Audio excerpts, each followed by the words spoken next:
for the delay. We're going to go ahead and get started. Good evening. Welcome to the May 28th, 2024 regular meeting of the City of Troy Planning Commission. Copies of the agenda for tonight's meeting are available at the entrance to the room, or at least they were at the beginning. Agendas and minutes of prior meetings are available on the city website. The meeting will be conducted in accordance with the agendas presented or amended by the Planning Commission. State law establishes planning commissions. This planning commission is comprised of 9 residents appointed to serve our community. Members are appointed by the mayor and confirmed by the city council. Other individuals participating in the meeting include representatives of the city's planning department, city attorney's office, and the city's planning consultant, Carlisle Wortman Associates. If you wish to address the Planning Commission, please come forward to the lectern when recognized and clearly print your name and address on the sign-in sheet. Please begin your remarks by stating your name for the benefit of the commissioners. All remarks are to be addressed to the Planning Commission, not to anyone else in the room. If you have a cell phone or any other device that might disrupt this meeting, please either switch it to silent mode or turn it off. At this time, I ask the Planning Commission Recording Secretary, Kathy Zarnicki, to conduct the roll call. Ms. Malala-Holly? Here. Mr. Lambert? Here. Mr. Faison? Here. Mr. Hudson? Mr. Hudson. Here. Mr. Krent? Here. Ms. Parakis? Here. Mr. Fox? Here. Mr. Tagle? Mr. Biegner? Here. Quorum present, Madam Chair. Thank you. Next item is approval of tonight's agenda. I'll move. Okay. Second. Thank you. Moved by Mr. Faison and seconded by Mr. Fox. I think we're ready for the roll call. Mr. Biegner? Yes. Ms. Malala-Holly? Yes. Mr. Lambert? Yes. Mr. Faison? Yes. Mr. Hudson? Yes. Mr. Krent? Yes. Ms. Parakis? Yes. Mr. Fox? Yes. Motion carries. Madam Chair, Yes. for those who weren't able to get a hard copy of the agenda, we made extra copies. They're outside just go outside the door and turn right. There's a little stand there, and there's copies of the agenda. Okay, thank you. The next item is approval of the minutes from May 14th, 2024. I just want to make sure all the planning commissioners received the email that came out later this morning because the minutes that were published in the Friday packet had I don't know if it was a misprint or something, but it was corrected and made complete. So I just want to make sure we're voting on the copy that was circulated this afternoon. Yep. I would like to motion to approve as amended. I support. Okay. Ready? Discussion? Okay, ready for the vote. Mr. Biegner? Yes. Ms. Malala-Holly? Abstain. Mr. Lambert? Yes. Mr. Faison? Yes. Mr. Hudson? Yes. Mr. Krent? Yes. Ms. Parakis? Yes. Mr. Fox? Yes. Motion carries. Okay, next we have public comment for items that are not on the agenda. If anyone's here tonight to speak on something that's not on tonight's agenda, please come forward. Please sign in and introduce yourself. We're giving 3 minutes, so we'll have the lights working for you. It won't start time until you start talking. Is there a timer over there? I think it's at the chair. I've got it. There's a. What are we looking for? It's not connected. What are the odds I can figure this out? I believe in you.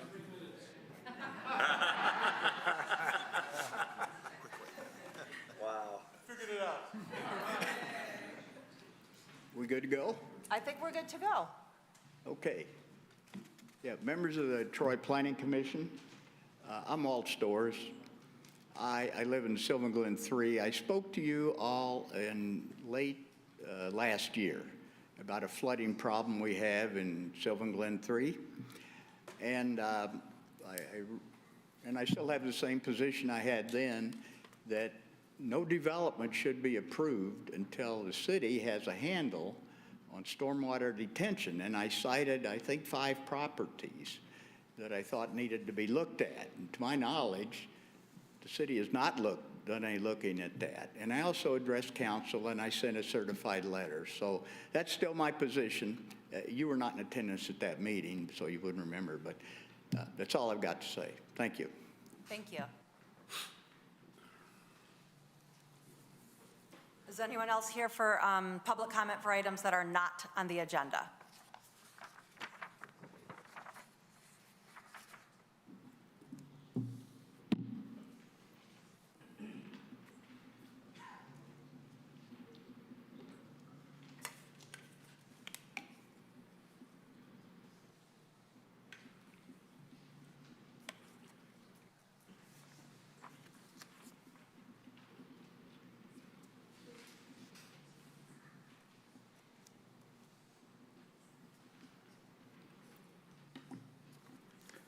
Respected council members, I live in 2042 Applewood Drive. It is right across Rite Aid where the builders are going to build the apartments. We have real concerns about, those things coming up. I'm sorry, you know what, you're speaking on something that is an item on the agenda, so you would have to okay. wait for the, Oh, for okay, that. okay, sorry. First time here. Thanks for Yeah, correcting. no problem, no problem. So is there anyone else here for items that are not on tonight's agenda? Okay, we're going to move on then to item 5, which is the planned unit development, file number PUD 020 JPLN 2023-0021, concept development plan and preliminary development plan approval. The Village of Hastings PUD, east side of Livernois, north of Square Lake, PIN 88-20-03-088-023-2425, and 88-20-03-351-004, Section 3, presently zoned neighborhood node Q and R1B, one family residential zoning districts. I'll turn it over to Mr. Savadant for a presentation. You see that better? It's darkened like that compared to that? Okay. Thank you, Madam Chair. This has been before the Planning Commission a number of times, but for those of you who haven't seen this item before, I'll just very, very briefly summarize what's proposed. The site's located east side of Livernois, north of Square Lake. It is what's known as a planned unit development. That's a mouthful, which is essentially a negotiated process for certain types of development applications, provided they meet certain standards or criteria. And what the applicant's proposing is to construct 30 new residential units and preserve 3 existing homes for a total of 33 units. He's proposing 4 different housing types: townhomes, detached duplexes, attached duplexes, and single-family detached. The site is made up of 5 individual parcels. It's presently zoned a mix of neighborhood node and R1B, one-family residential. Most of the site today is zoned R1B, single-family residential. If it were to be approved, it would actually be rezoned to PUD. That's an actual zoning designation. A number of years ago, the applicant did get approval for a 14-unit, 3-story townhome on the neighborhood node portion of the site. That's not for consideration tonight. It's just for background information. When this project was last considered by the Planning Commission, it was April 9th, 2024. This is the resolution that's before you. The Planning Commission postponed the item for these reasons, and it's just up there on the screen. I'm just going to read you the portion of the reasons for the postponement. To allow the applicant to make improvements and provide updated elevations for the ranch-style homes, as well as provide signage for the EVA and address any outstanding items as identified in the Planning Consultant report.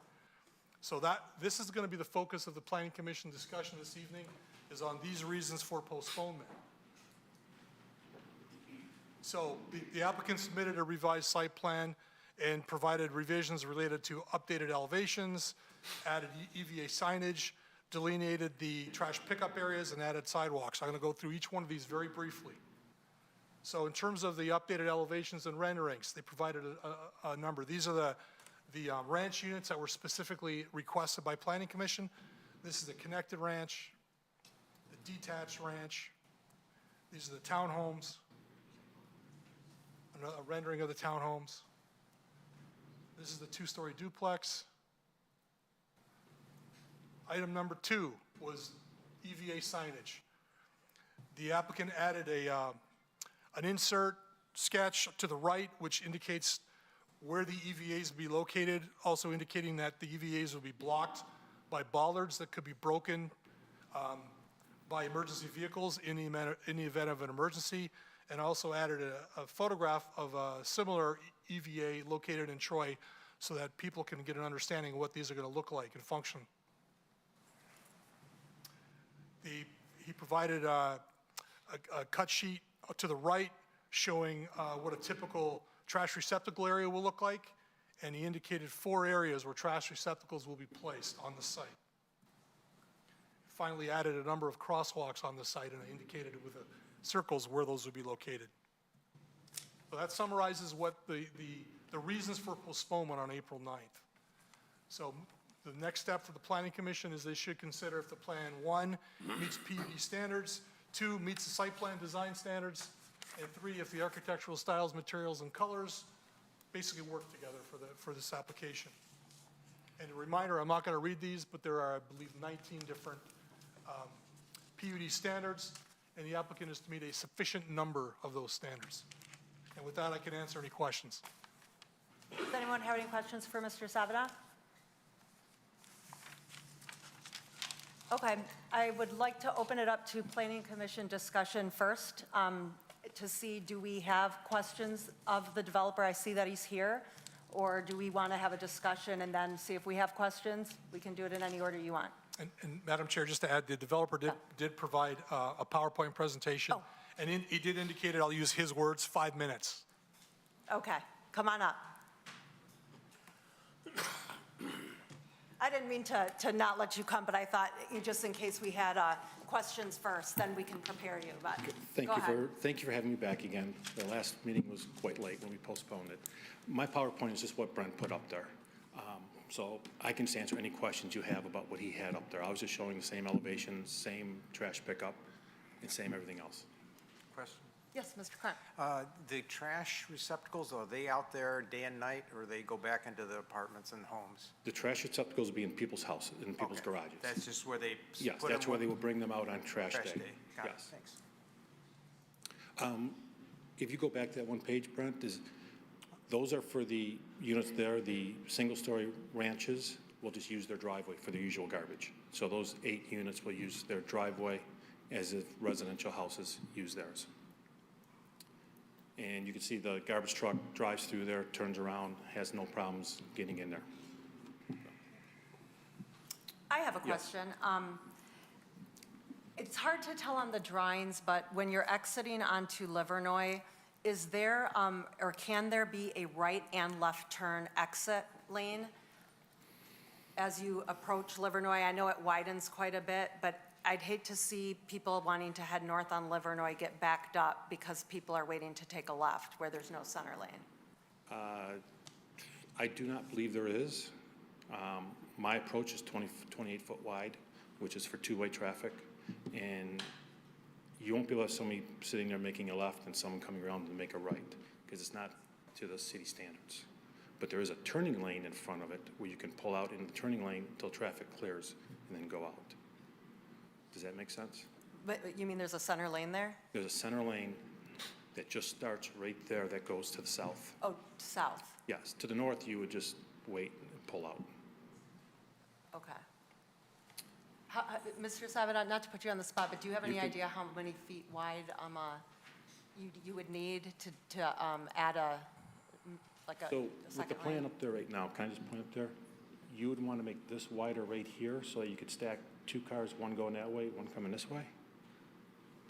I don't even know, it seems to get pretty wide towards Livernois. I just don't know the rules on if you can just, I mean, it really could just be a matter of painting the lines to have a, Because there is that turning lane, I'm behind you right now, I'm sorry, right here.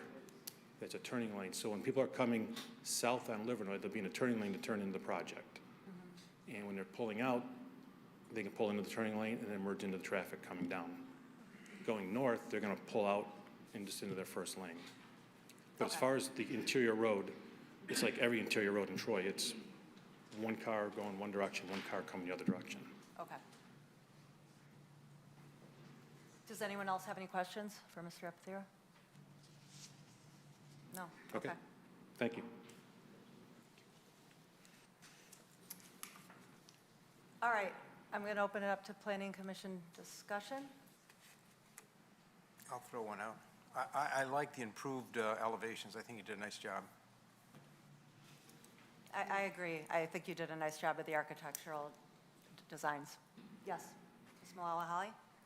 So when this proposal came in front of us, or at least when Mr. Abatera came in front of us to even ask our opinion about what we think and if there are anything that we would like to do in terms of suggestions, so that he can start looking into building this, because he, at that point in time, had made clear that what he has already been approved for is not something he's very keen on building.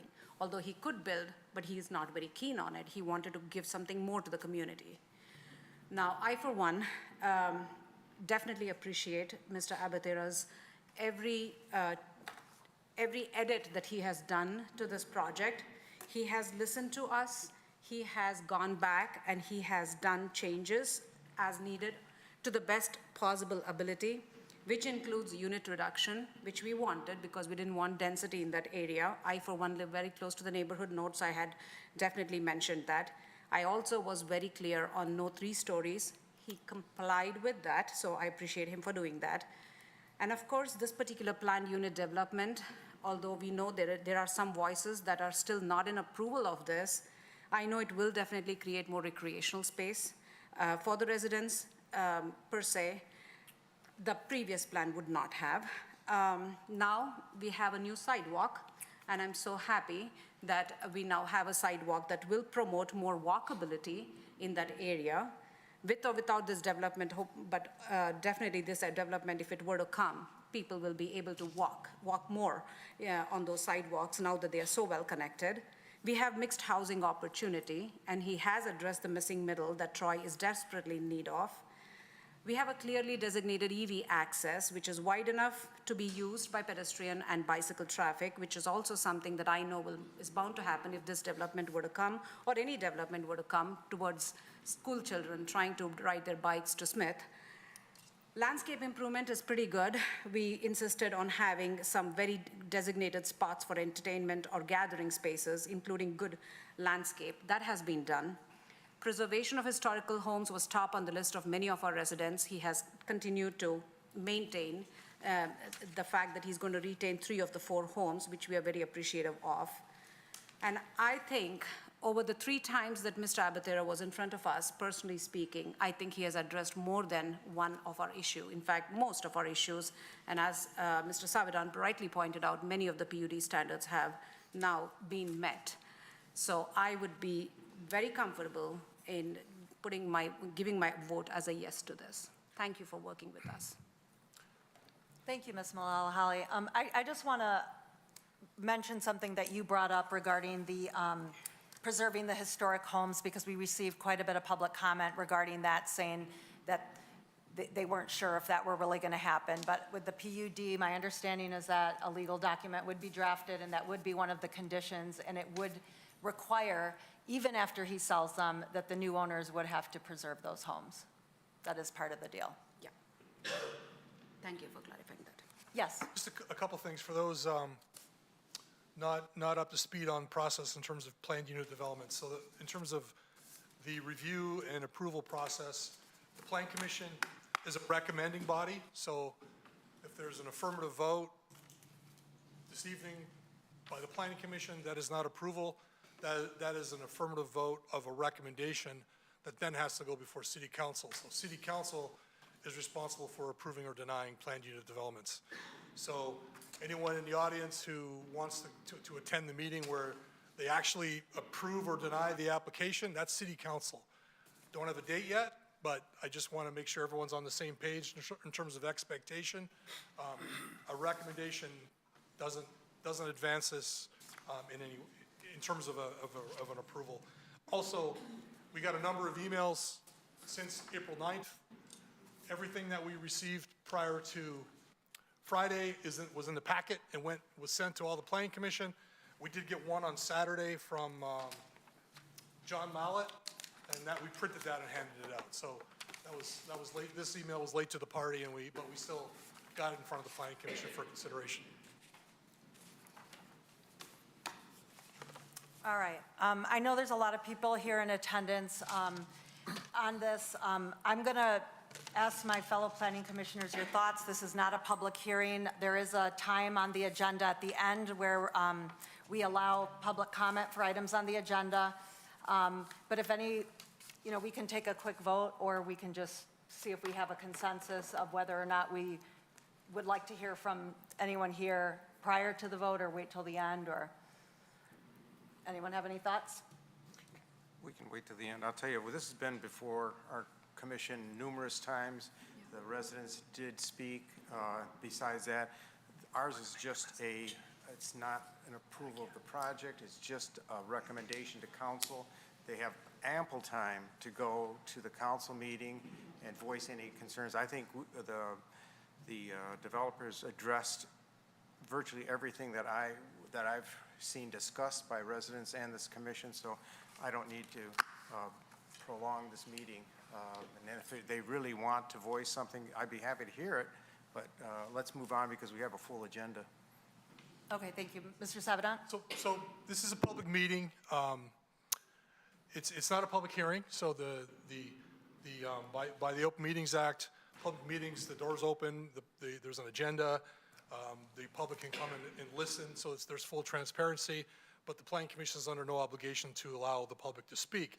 Having said that, my assumption is there are some people here who are very, very interested in this project. So at the very least, I think it would be appropriate for the record, because they took time to come here, it would be appropriate for the record for a show of hands to get us, so the record, the written record, the minutes can indicate there was X number of people here. That's fair. That were in support or in opposition of the project. So if it's okay with the chair, perhaps we had a show of hands indicating the number who were in opposition to the project, so when the council gets the minutes, they can see there was 5 people or 25 people or whatever that number is. Is that fair? I think that's a great idea. I'll go along with that, sure. Okay, so we'll go ahead and do that. We're going to take a quick vote. Ms. Zarnicki, you're going to help me count? So we'll, by a show of hands, yeah, go ahead and stand up if you're here in opposition to the PUD passing.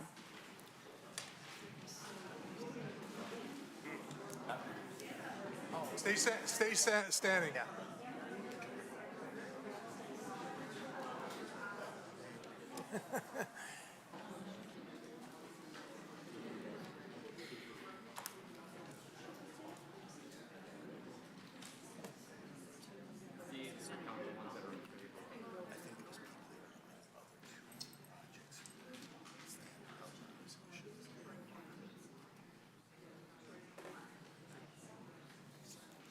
Pressure's on, Tyler.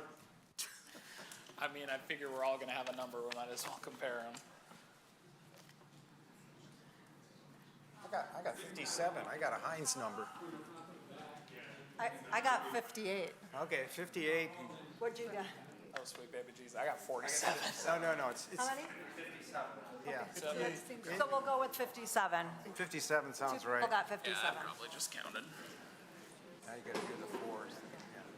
So the record's going to reflect that 57 people stood, indicating they're in opposition. Now, to be fair, let's stand for those who are in Oh, support. yes. Yeah, I was getting ready to do that. Okay, those of you who are in favor of the PUD at this time, please stand. Okay, thank you. Got it. 1. And we appreciate everyone coming out and showing your support. And we understand that everyone's very passionate about this issue. We've read through the emails and heard your comments over the last several months, and we have taken them into account. I'm personally also planning on supporting the PUD because I do think that it checks off the majority of the boxes for the PUD, as well as meeting, I think it's fills a housing market that we're looking for, and I don't believe in the big scheme of things it's too dense. I think it works in that location, and I like the fact that it's preserving those historic buildings, and it has some negotiated elements such as open space and other things that are going to add to the neighborhood node. I just have one question, because We can't take questions, I'm sorry. I just like to know how you guarantee that those houses will stay in perpetuity, and who owns them, and how do Okay, so that is a question, I can ask, we can say it again, but the PUD is a legal document. It's a contract between the city and the developer, and whatever's negotiated goes in there, and it's a legal document and the language is going to require that those houses be preserved in perpetuity. That's correct. That's correct. So there a number of things happen when let's just say for argument's sake, that this goes before council and it's approved by city council. If it were to be approved, a number of things would happen. First of all, it would be rezoned to, the actual zoning designation would be PUD, so the zoning map would change. Remember I showed a drawing up, an illustration up there with R1B and neighborhood node. That would change the PUD, that's number one. Number two is the site plan would be approved, so showing all the placement of the homes and the sidewalks and all these things we talked about this evening, elevations and floor plans and all the elements in the site plan, all those would be approved. And finally, and perhaps most importantly, there's a legal document, it's called a PUD agreement, that sets that approves all the legal language that controls the PUD. So things that are really important for this PUD, such as the preservation of the 3 older homes, there'll be clear language in there that mandates what can and cannot be done inside in that PUD moving forward. Thank you. All right, yep, Mr. Fox? I'd be remiss if I didn't bring up at least a little bit of the homework I did just getting ready for tonight. I recently found a survey by the U.S. Census Bureau that found that working communities with multifamily dwellings typically have higher property values than working communities without multifamily dwellings. The average value of a single-family residential home was highest in communities with more multifamily units in comparison to communities with only single-family residential units. So this is relevant to this PUD. It kind of highlights why I'm excited to approve this tonight and send it to City Council for them to make a final decision. I believe it'll also end up relevant to conversations we end up having later tonight. But I just wanted to state that into the record. U.S. Census Bureau is a pretty reliable organization in my book. So, Thank you. Anyone else have anything? Mariana? Yes, Mr. Buechner? We're all residents in Troy. We feel you guys. We have a job we're supposed to do. I'm on the fence a bit, but we have a job that we've got to do. He's done his homework. I think he's looking out for some good things. He's made some changes. It could have gone a different way that I think a lot of people in this room wouldn't have liked. And there's a big step in front of us that's all been, the city council is going to have some say. So we're one step, as it's been said. We feel you. We're residents also. Does anyone want to? Yep, Mr. Fox. yeah, I would like to move that Planned Unit Development File Number PUD 020 JPLN 2023-0021, Concept Development Plan, CDP, and Preliminary Development Plan approval. The Village of Hastings PUD, east side of Livernois, north of Square Lake, PIN 88-20-03-301-088-023-024-025, and 88-20-03-351-004, Section 3, presently zoned neighborhood node and R1B, one-family residential zoning districts, be approved. Wait, where was that? Be approved. Oh, okay.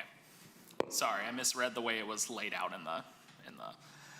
Whereas the applicant, GFA Development Incorporated, seeks conceptual development plan and preliminary development plan approval for the Village of Hastings Planned Unit Development located at the east side of Livernois, north of Square Lake in Section 3, approximately 6.05 acres in area, and whereas the Village of Troy PUD features 3 detached single-family homes, 8 ranch-style single-family homes, 18 two-story attached homes, and 4 single-family duplex homes. for a total of 33 residential units. And whereas the proposed development accomplishes a significant number of the standards of approval as per section 11.03-B, be it resolved that the Planning Commission recommends to the City Council that concept development plan approval and preliminary development plan approval for the proposed Village of Hastings be granted, subject to the following considerations. I think we were somewhat resolved on that, but go ahead. Can I add that there be a design consideration to at least talk to engineering about seeing if there can be some type of marking to provide a left and right turn lane out of there? Can we at least look into it as a design consideration, not a condition? Well, if it's not a condition, I don't think we put it in the motion. I think the applicant has definitely heard us, though, and understands that that's something that would probably help City Council in terms of their evaluation. Just to piggyback on this, a condition is something that's kind of etched in stone from the standpoint of the Planning Commission. A design consideration is something to be considered. So, it's basically a poke to the engineering department, like, hey, you may want to look at this, but it's non-binding. If that makes you feel more comfortable. I think we've sufficiently hit the point where the engineering department has been poked without adding it to the motion, is what I'm gathering. Does the commission want to add anything about the preservation of the three homes, existing homes? It's already in the PUD language, right? I mean, I don't know if we need to add it as a separate condition if it's already in the. Okay. Yeah, that's shown on those homes are shown on the site plan, and they are to be preserved and remain. Okay. So motion is on the floor. Ms. Mulala, Holly seconded it. Discussion? Yep, Mr. Lambert? Thank you. I don't blame Mr. Abathera for trying to maximize the profit on the property. I mean, he's a business person, and that's the American way as an entrepreneur to try to maximize your profit. He lives in our community, and I know he builds good projects. If this gets approved by City Council, I have no doubt that it'll be a nice project. But I'm concerned about the fact, looking through the PUD standards, that not enough of them have been met in order to approve the project. So I will be voting no on the proposal. Okay, thank you. Anyone else? All right, I think we're ready for the roll call. Madam Chair, can I have clarification? Is the design consideration included, for the design consideration for the left or right-hand turn lane included in the motion or not? It is not officially in the motion. Okay, thank you. No, of course. Mr. Fox? Yes. Mr. Buechner? Yes. Ms. Malala Holly? Yes? Mr. Lambert? No. Mr. Faison? Yes. Mr. Hudson? No. Mr. Krent? Yes. Ms. Parakis? Yes. Motion carries. Okay, thank you. So again, there's no date yet for City Council. Probably won't be determined for at least a week. Look on the planning portal online, or call or email the planning department, and we'll let you know what the date is. So, okay?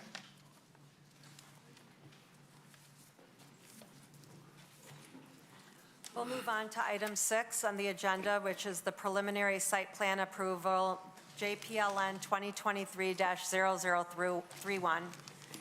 It's the proposed Waddles Square Apartment, south side of Waddles and east of John R., PIN 88-20-24-100-39, Section 24, zoned Neighborhood Node F zoning district. I'll wait a second to allow some people to leave. And then I'll turn it over to Mr. Savanat for whenever.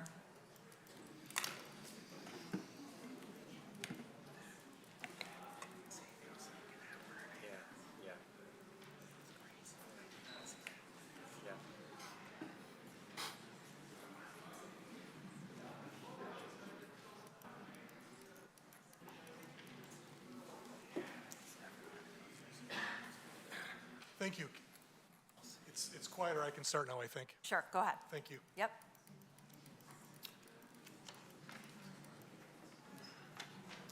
This item was discussed at a previous meeting. I don't have the date in front of me. It's in your packet. Someone want to remind me what the date was? 23rd.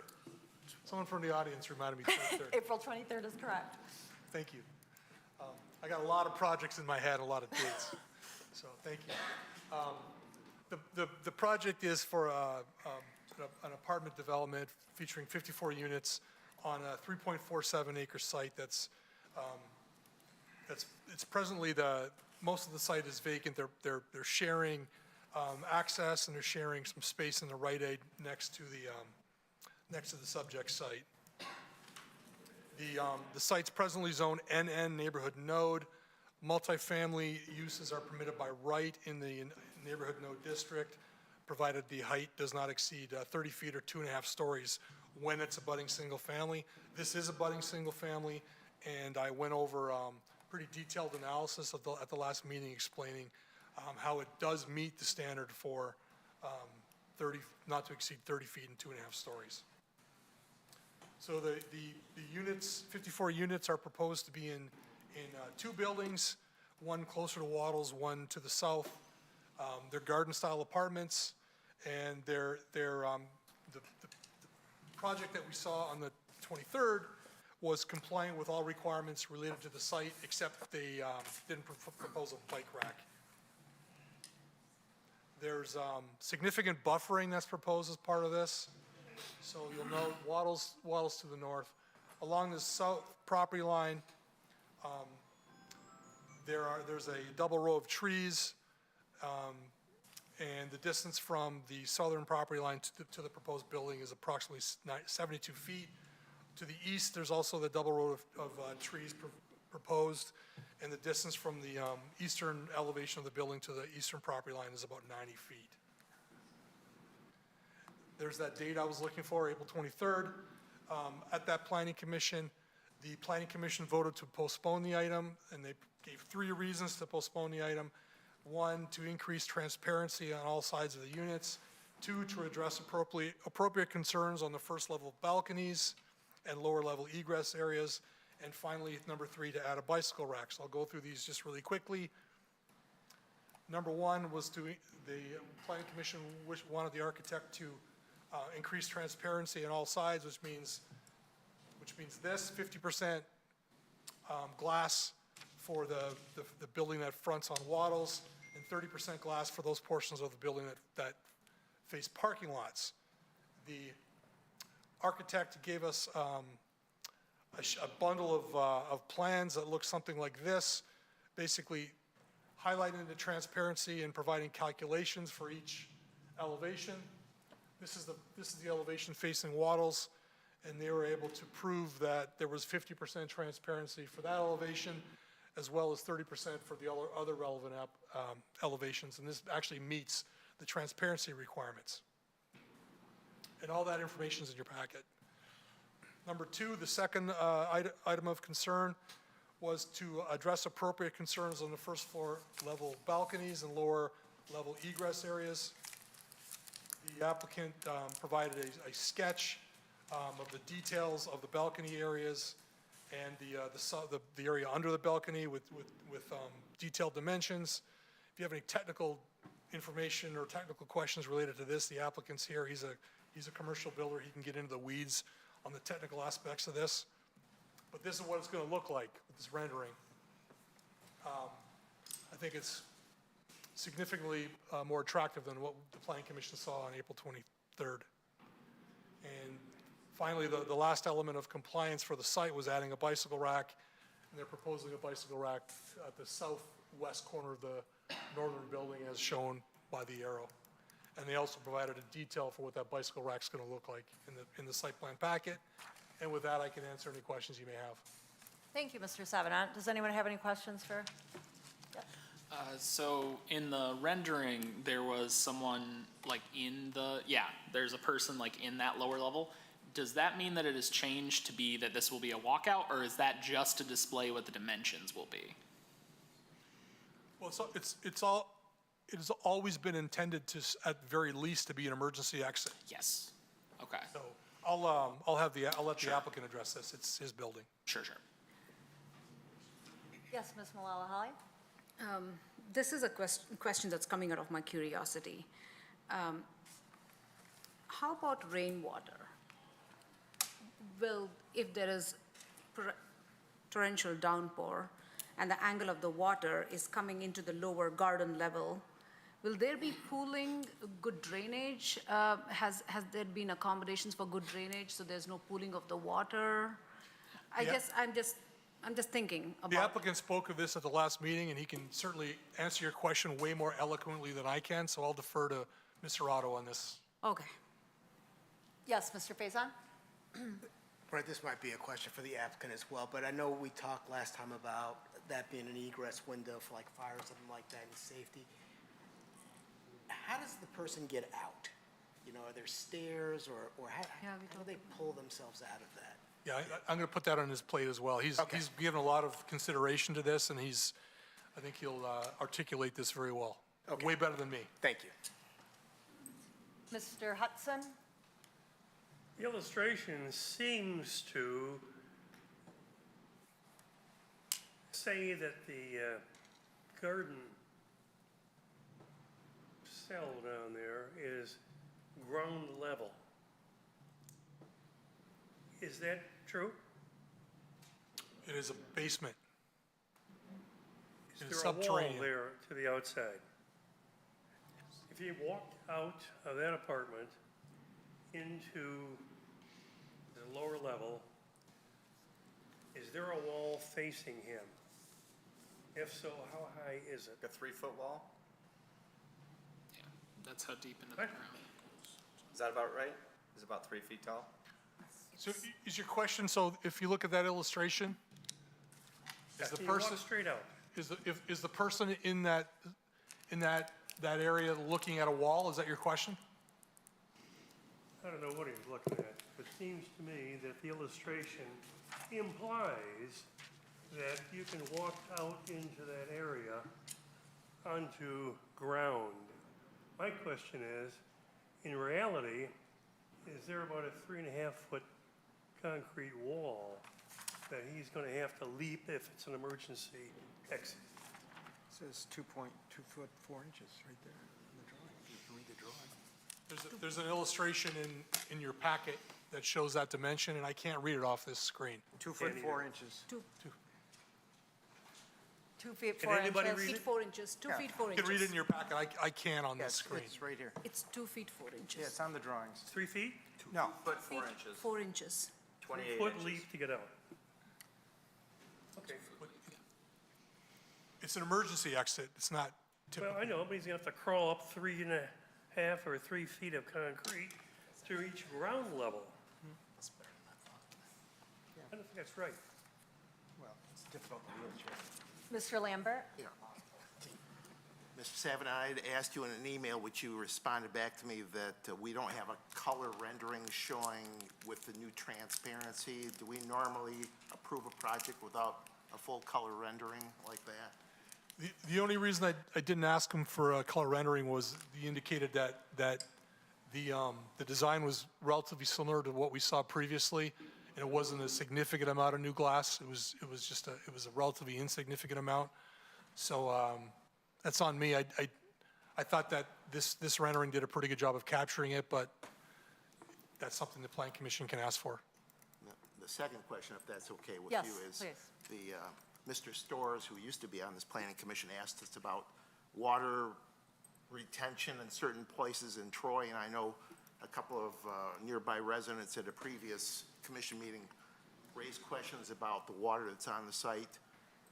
How is that treated once this project gets underway to make sure that water doesn't end up in neighbors' backyards?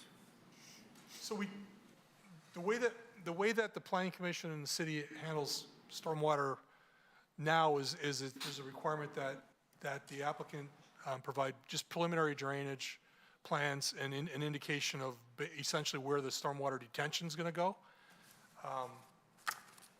Within the last few years, Oakland County has increased the standard for stormwater detention. We require significantly more stormwater detention now than we did even 5 years ago. So the way that it works is an applicant goes before the Planning Commission for preliminary site plan approval. If they're granted preliminary site plan approval, the next step in the approval process is the submittal of detailed engineering drawings, where one of the focuses of the engineering is stormwater. And there's actually requirements, standards, laws, if you will, that any drainage that is any stormwater that's generated by this site does not negatively impact surrounding properties. It can't negatively impact flow and drainage and that type of thing. So it just cannot negatively impact the neighbors. And that's the way that that's achieved is the engineering plans are put together by a licensed engineer in the state of Michigan, stamped and sealed. They're reviewed by our city engineering department, who are licensed engineers, and they apply the standards, local, state, national, federal standards, and ensure that it's appropriately designed so it doesn't impact the neighbors. Thank you. Does anyone else have a question for Mr. Savedant? All right, we'll go ahead and invite the applicant to come up.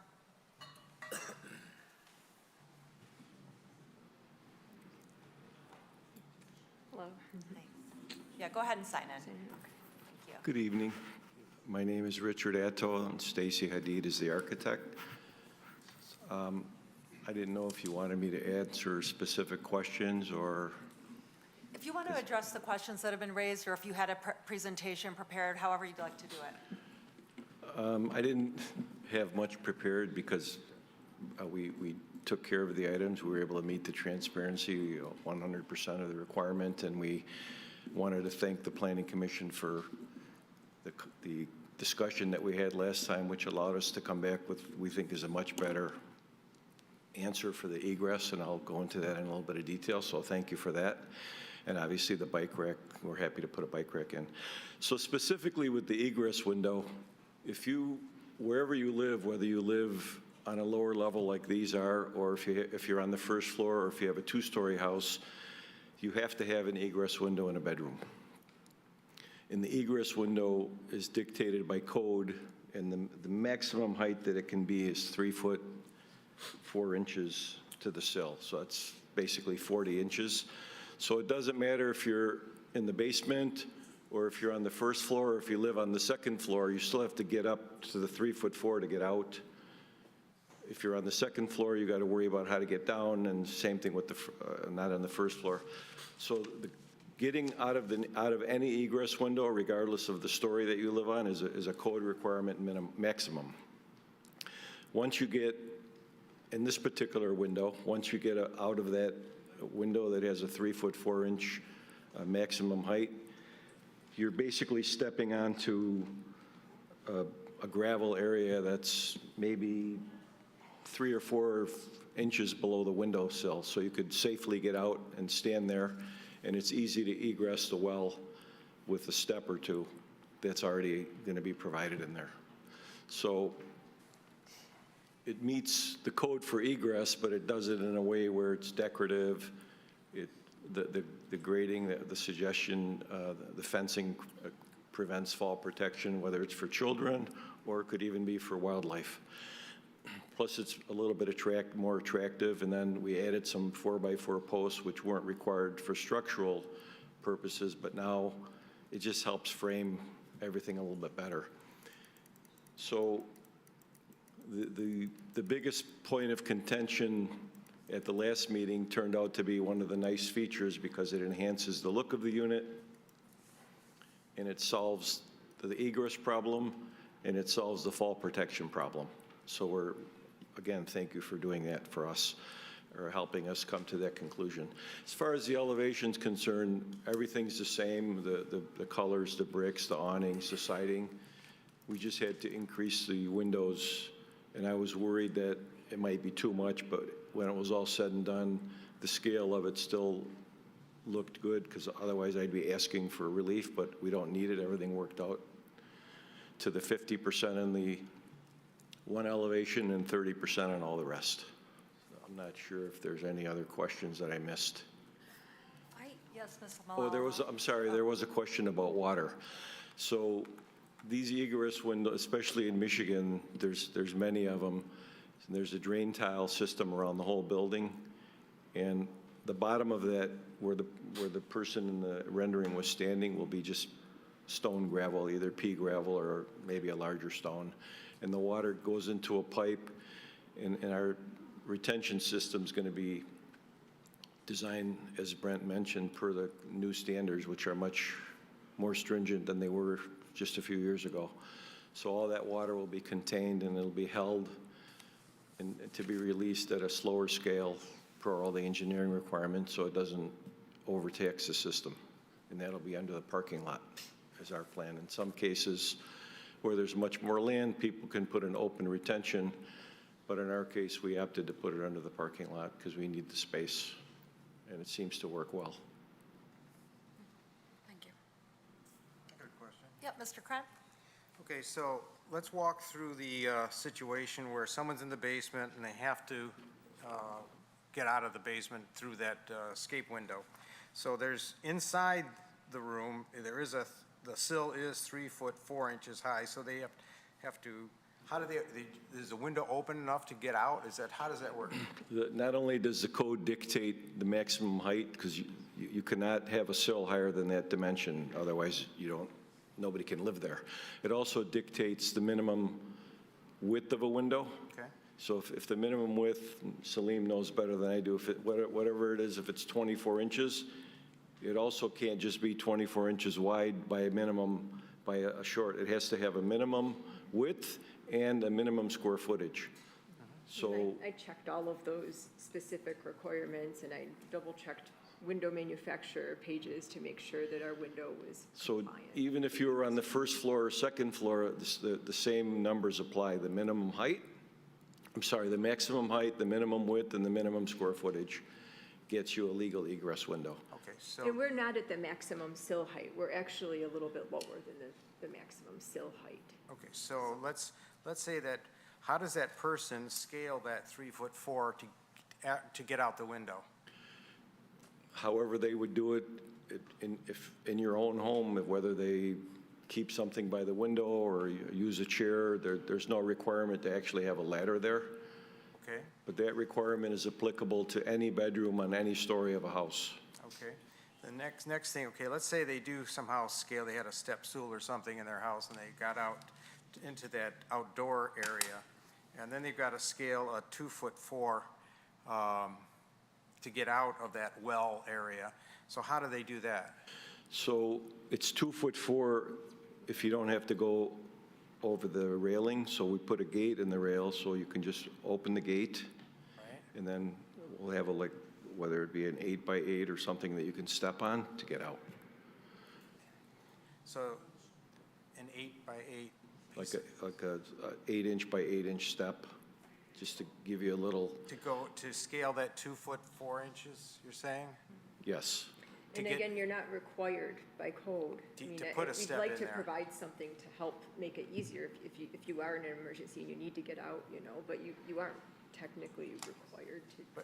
But you say that the floor is some kind of gravel? It'll be gravel so that any water that gets in there can drain down to You're going to be standing on gravel.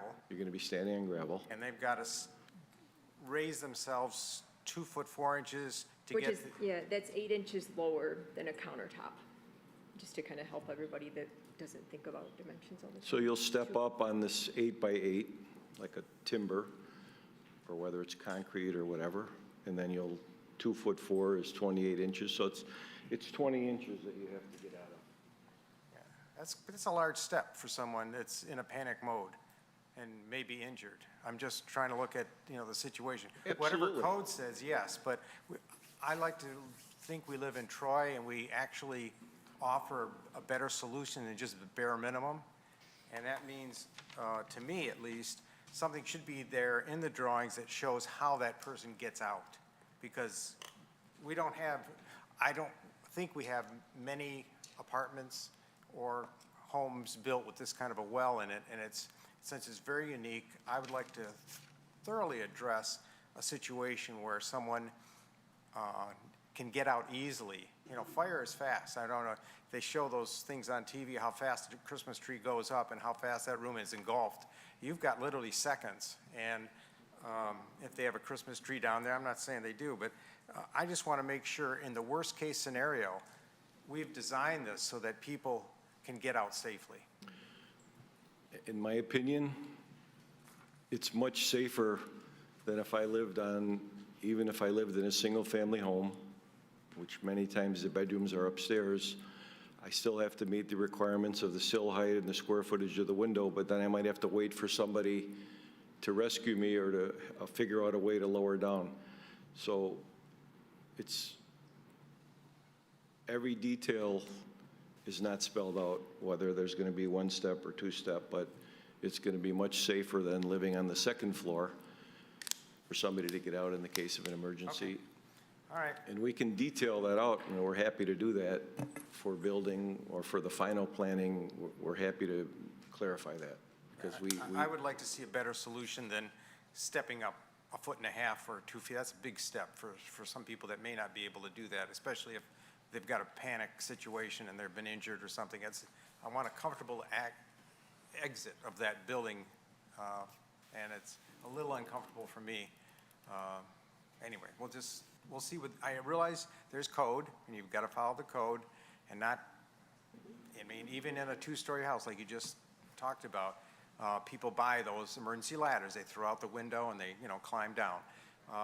But it just seems to me that this is a unique thing in Troy, unique thing I've never seen before this commission. And I'd like to see it well addressed to make sure 20 years from now or 40 years from now, someone can get out without an injury. I agree with you, and I'm quite comfortable because I have to live with it too. I'm liable, I'm building it, I'm owning it, I'm maintaining it, and if I was not comfortable that it's safe, I wouldn't propose it. Okay. Thank you. Mr. Fox, I believe you had a question? Well, I just want to clarify, based on the answer that you guys provided regarding the dip, it sounds like you are already going above and beyond with the step. The additional concrete step is already and above and beyond what is mandated by code. That is precisely correct. And you are already achieving kind of that better than the bare minimum. We're achieving. That's the way I understood your answer. Lower sill than the code requires, larger windows than the code requires, and that was because of the transparency. And as far as the egress, it's above and beyond what the code requires. And just to confirm while we're on this topic, and it sounds to me that wherever that step's going to be, there's also a gate. Absolutely. So they don't have that additional gate to climb. Precisely. You don't have to jump over the gate. Okay. Yeah, Ms. Mulally? When my fellow commissioner, Mr. Krent, was asking the question, a thought just came by that I'm just going to ask you on that thought. Sure. So this kind of apartment building will discourage a handicap or somebody who is limited in their mobility because they won't be able to rent the space, because they won't be able to exit from the space in an eventuality, in a weather emergency or any such emergency. It's kind of discouraging in some ways for those people to get into a lower level apartment, which is almost always their preference and choice. So in our case, we do have a requirement to provide an ADA compliant unit, and we're doing that with using a lift, an ADA compliant lift. So we're meeting now. Maybe there might be more people than we're providing for, but the code tells us if you're building this many units, you need to provide at least one ADA unit. So there's people with disabilities, different levels. So if somebody has to be in a wheelchair, they could access via an approved lift that meets all the federal and state requirements. And how many of such apartments are there in the proposed unit development? ADA 54. All of them are ADA compliant? No. There's 54 total. Is it one or two? Two ADA compliant units. So we built just on Big Beaver, east of John R., 130 apartments, and I think we were required 3 ADA units. I don't remember if we built 3 or 4. And nobody's rented, nobody that has I mean, somebody rented them because they were available, but nobody with a disability has rented them, but we have two so that people can have that ability if needed. Mr. Savidan, just a follow-up question to that. Is there a ratio as to how many ADA compliant apartments need to be built? I had this similar conversation with our building official, and he told me 2. 2 for 54 that they are proposing. Okay, thank you.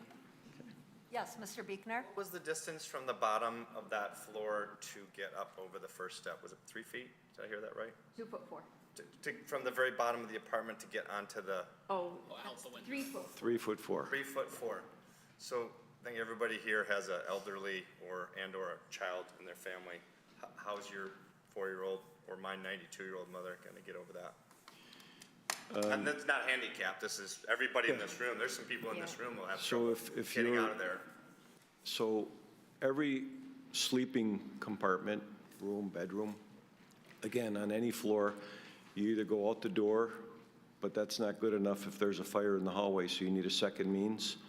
So if you have an elderly relative and you want to think about and be prepared if there was a fire and that hallway was blocked, then there has to be, just like you might buy a stairway that you throw out the window that's portable if you live on the second floor, there needs to be something on the inside that you could provide, whether it's a step stool, because that question applies to any bedroom in the state of Michigan. You have to have whatever that answer is for anybody, not just for mine because they're lower. Yeah, I just want to comment that I think it's sort of interesting that we're fixated on it, because you're making the point, which is correct. I mean, even if you live on well, not just that it's code, but if you live on the first floor, you still have to get out. If you live on the second floor, you still have to get out of the window if you can't leave through the door, if there's a fire. And I would think that many of us don't put stools next to a window on the second floor because we don't want our children climbing up and pushing against the window. I mean, in an emergency, yeah, you need it, but it's the same rule. So, I mean, I get your point. The code actually has an answer for that too, because the window has to stop at 4 inches, but then you can release it in the case of an emergency. But then the question is, well, what happens if, see, my windows won't require it because you can't fall. But if I lived on the second floor, it is. So if there's an emergency, are you going to panic and not release it? I mean, there's all kinds of questions. The code tries to cover everything, but it can't cover every single detail. Right. Yeah, Mr. Fox? Yeah, and I guess just on that point, you know, we just recommended approval on 33 units that, from a practical standpoint, when you're standing inside of any of the bedrooms we've discussed, whether it's these 55 or the 33 that were just recommended approval, from the inside looking at the window, it's identical. It's all an identical height, identical. Every single window is going to meet that exact same standard. You know, this one just kind of has the extra step of, you know, a gate and a step and like getting out from under there, but practically speaking, that height from the window, like looking at it from the inside, is identical to every other unit we've discussed since I got on the commission last year. Like it's a standard that they've met, I guess, is my point. So yeah. Does anyone have any other questions? Yep, Mr. Lambert. Yeah, thank you.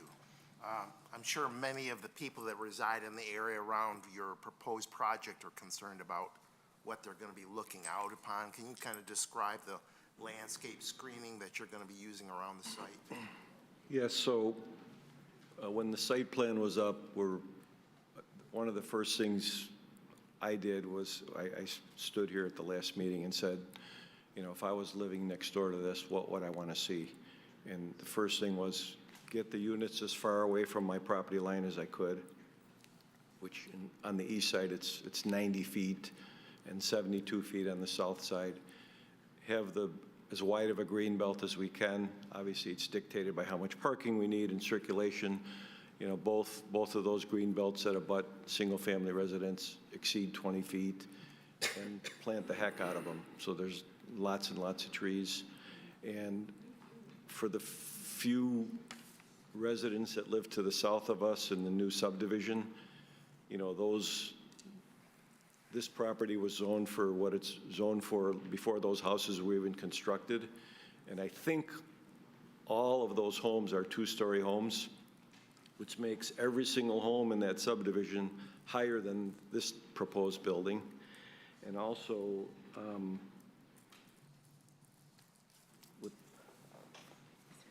they're lower in profile, and then like I said, we have a heavily landscaped buffer. So I feel comfortable that I did my job in trying to take into consideration who's going to be living here and what are they looking at. Thank you. Thank you. Yes, Mr. Savinat? Just wanted to, I didn't say this earlier, we got a number of emails from the time that the agenda packet went out till the time the meeting started. We even got one at 4:35 p.m. that we got before you, submitted by Kelly Martin. So thank you for your email. But all the emails are in front of you for your consideration. Okay, does anyone else have any questions for the applicant, or should we go ahead and let them sit down? All right, thank you very much. Thank you very much. So I do see that there are still a lot of people in the audience, so I imagine many are here to talk about this item. This is not a public hearing, but if it's all right with my fellow commissioners, I was going to open up public comment and allow people to talk since we didn't hear from anyone last time, and I don't know that everyone's read through the emails. Sure. Makes sense. Yep. All right, if you're here to talk on this, feel free to come up. You can sign in and introduce yourselves, and you can sort of form a line. And we are going to stick to the 3-minute time.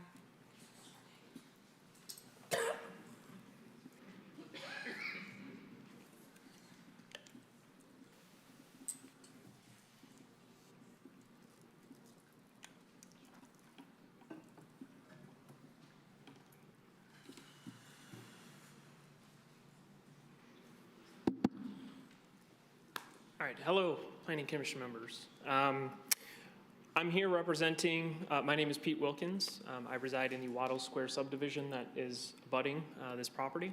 I'm here representing not only myself, my fellow neighbors in my subdivision, as well as surrounding neighborhoods. I have with me a petition that has over 100 signatures from many of the different areas throughout. And I wanted to talk to you guys tonight about something other than just code. I wanted to talk tonight about the zoning ordinance itself and its intent. So right here from the actual zoning ordinance, Article 5, Section 5.06, the intent, I'm going to read some blurbs from here. Neighborhood nodes are meant to serve as the core of the economic neighborhoods of Troy identified in the master plan. Economic neighborhoods are destinations created as go-to places that take on a social role, serving both as a place to meet the basic needs of the community and as a 21st century village center, which can include integrated residential development. The neighborhood nodes should draw people and should be visually distinguished from surrounding area because of their greater intensity, density, and design. Design techniques such as variation of building height shall be encouraged by these regulations to help separate the node from the surrounding area. Such variations, however, will respect the adjacent neighborhoods and will not be so extreme as to visually overpower transitional or residential areas. The success of the neighborhood nodes will play a critical role in the protection and cultivation of a high quality of life in Troy. I believe, and so has everyone else that has signed this, that it does not serve to meet the basic needs of the community. There's nothing here added that actually serves the community that exists today. Instead, it detracts from the existing community by adding more traffic congestion, reducing the safety and the privacy of existing residents, and eliminating transitional green space. It does not act as a 21st century village center. It fails to engage the existing community. It lacks any public space and relies upon outdated and vacant commercial buildings to draw people in. One of two has been vacant for nearly 10 years. It does not respect the adjacent neighborhoods. by eliminating all the mature green space and abutting a parking lot. We saw the buildings here, 90 feet, but those are parking spaces that touch that minimal buffer of green space, which is not mature. It's going to drastically increase noise and light pollution. There are street lights that exist in this parking lot. It's going to do this to all neighboring residences and eliminate their privacy. There's nothing screening them from both the buildings and the vehicles.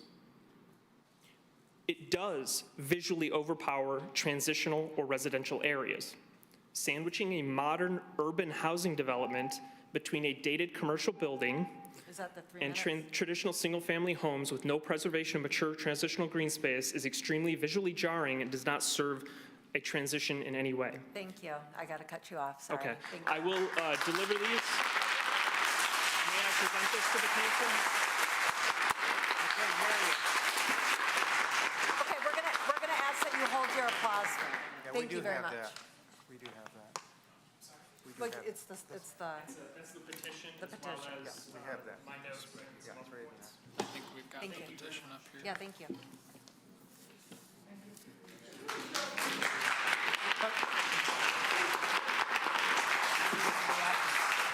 Yes, Mr. Savana? So this is a public meeting, it's not cabaret. So let's maybe do what we did last time, so everyone who's here who maybe isn't comfortable speaking, rather than clapping and disrupting the meeting, how about everyone here who opposes the project stands up and is counted, and maybe that eliminates the clapping. Is that okay, Madam Chair? Yeah, we can go ahead and do that. Let's, if you oppose this.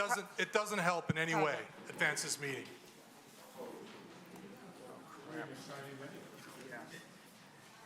Please remain standing, we'll count, and Mr. Beekner and, Mr. Beek? Please remain standing.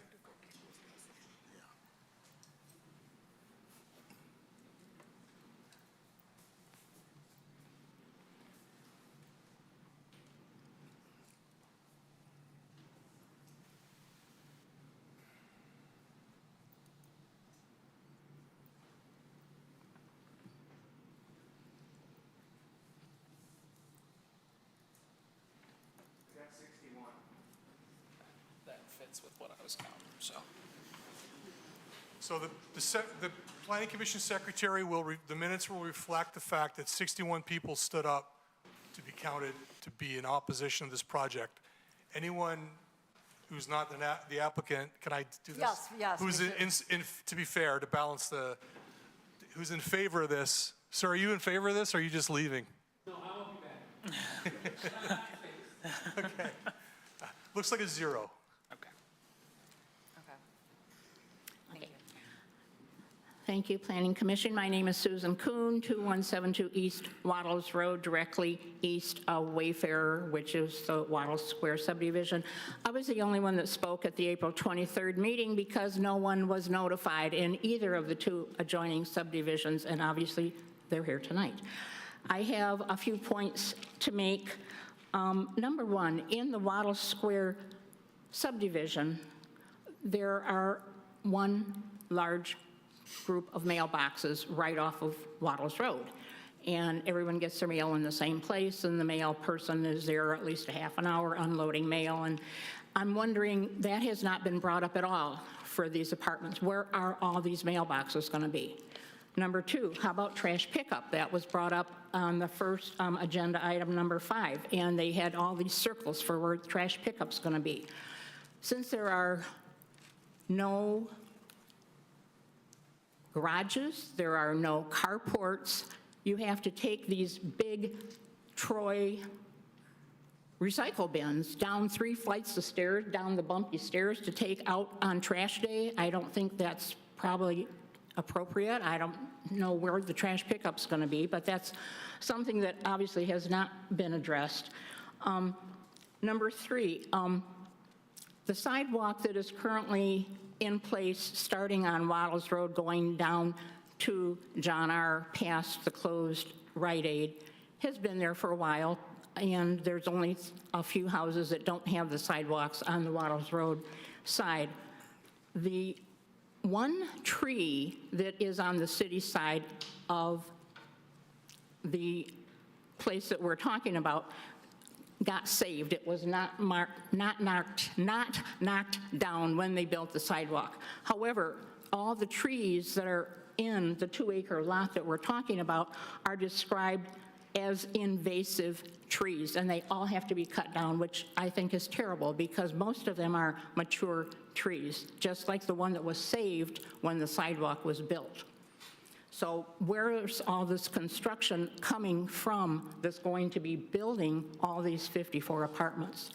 And last, which I think is the most important part, at the April 23rd meeting, it was stressed that there are 3 access points into this 2-acre lot for the 54 apartments, but none of them would be connected to either of the 2 adjacent subdivisions, which I find very hard to believe. But I just want that reiterated, that there were 3 access points, but they're not going to be connected to the Waddles Square subdivision or to the beautiful subdivision on John R. And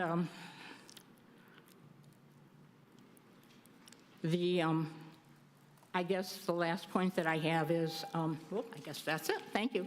Thank you very much.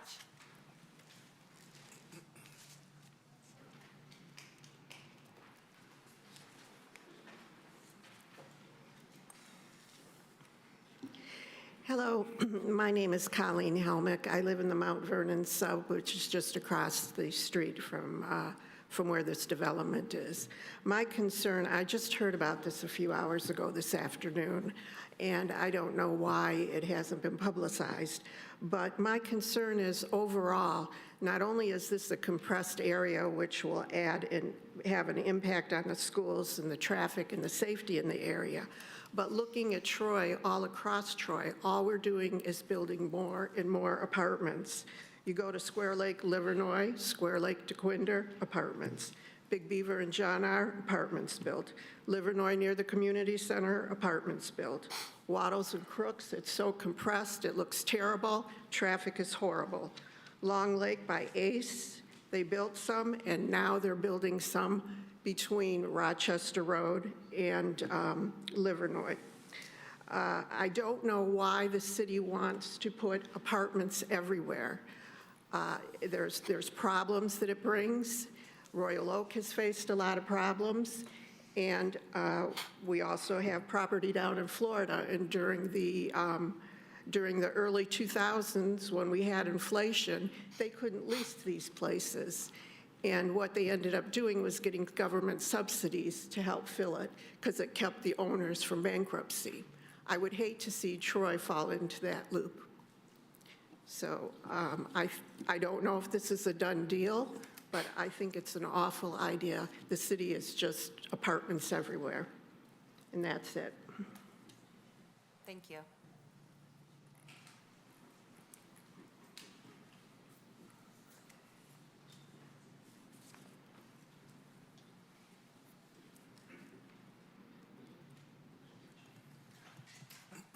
While we're waiting for this resident to sign in, can I just say, so this project is permitted by right, which it's not a special use, and there's no notification requirements required by law, by state law, by local law.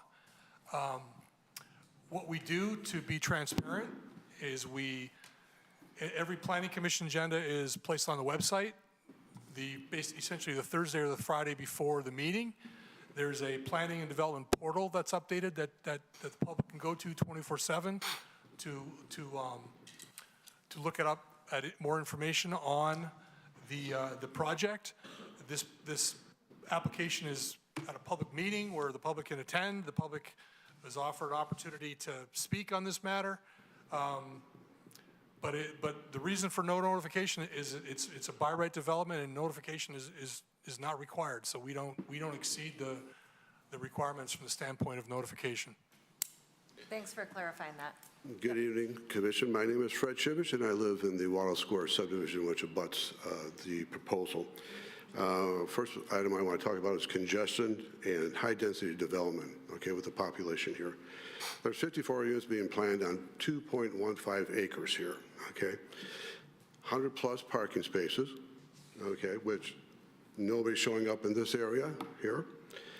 And the use of Rite Aid parking with another additional 20 spots, okay? In comparison to the Waddles Square subdivision, it would take 8 homes to fill that, just 8 homes.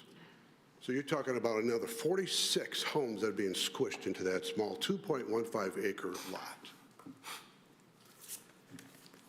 The site proposal back in 1995-96, probably a lot of you don't know about it. There was homes that were proposed for that area, 6 homes, and it was rejected because the owner, who's still the current owner, didn't want to put in a retention pond. So he was going to lose the site for a home. Instead of putting up 6, he would have had to put up 5. So now the land has sat vacant since that point all the way through now until this proposal, okay? If a new apartment complex can be put in here, so can 6 additional homes. Somebody had mentioned before about what happens to the water. I'd like to know about the water. Is it going to go to retention pond or not? As far as traffic, I don't think anybody did a traffic survey on this. And to me, that's quite critical. The plan is for 3 egresses, 1 on John R., 2 on Waddles, a new one on Waddles. The 2 on Waddles, it's a 2-lane highway on Waddles, okay, throughout the city. We have a merge lane on both sides. So that means both of those egresses on Waddles are going to be going through the merge lanes, okay? When it comes to traffic in the morning, when you got Athens and all the other school buses and people running around, you can imagine what the traffic's going to be like in the AM with the additional, rush hour traffic. It's going to be, quite monotonous. So, to me, again, I think a traffic study ought to be done, and it ought to be done to look at traffic hours both in the morning and the afternoon. That has not been done. I know the majority of you live on the west side of Troy, and all this development seems to be going on the east side of Troy. Look at yourselves and say, would you allow this to happen in your neighborhood? We don't want it. Let it go, let it be developed for the single homes so it really supports what we already have. When we built that subdivision at Waddles Square 35 years ago, it was brought out because they wanted to develop single-family homes, and we're getting away from that whole idea in Troy. Thank you. Thank you.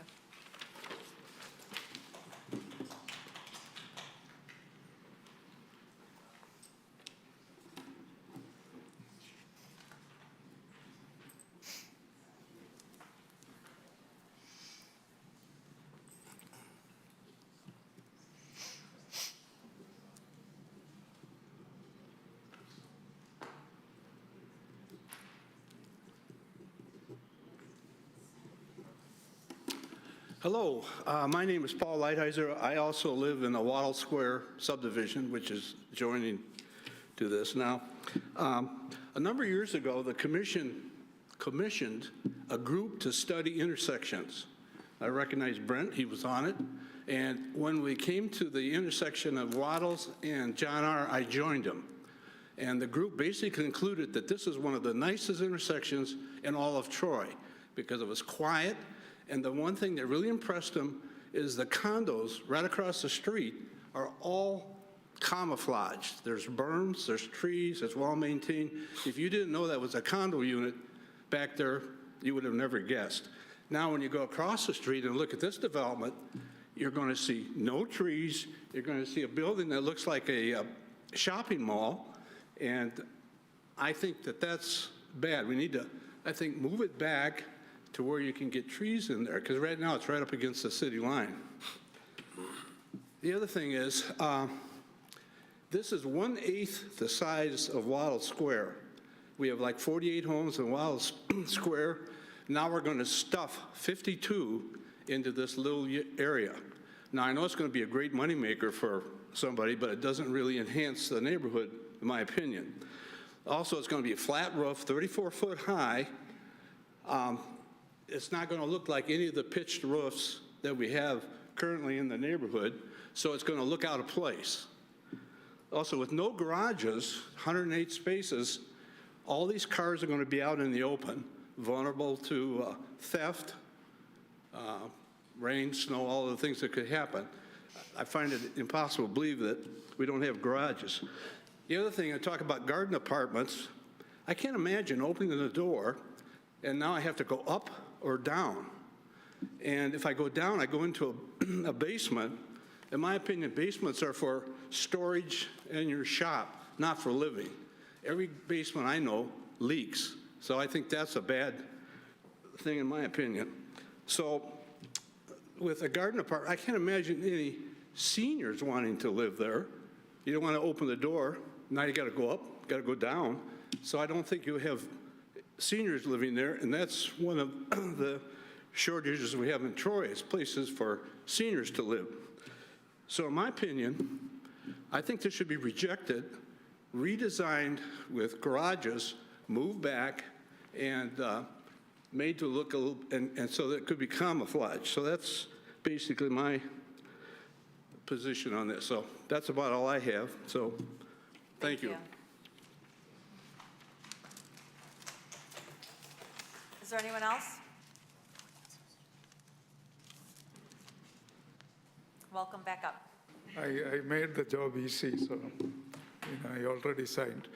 So I live right across where the new apartments are coming, enclave of Troy.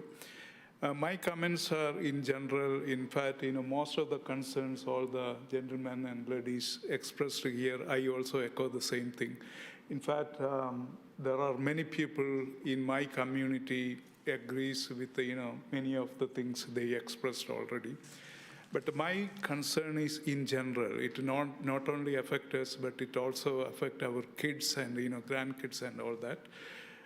I've been in Troy since 1994, and over this period, I have seen lots of building coming up, lots of building. There were trees, forests here and there and all that.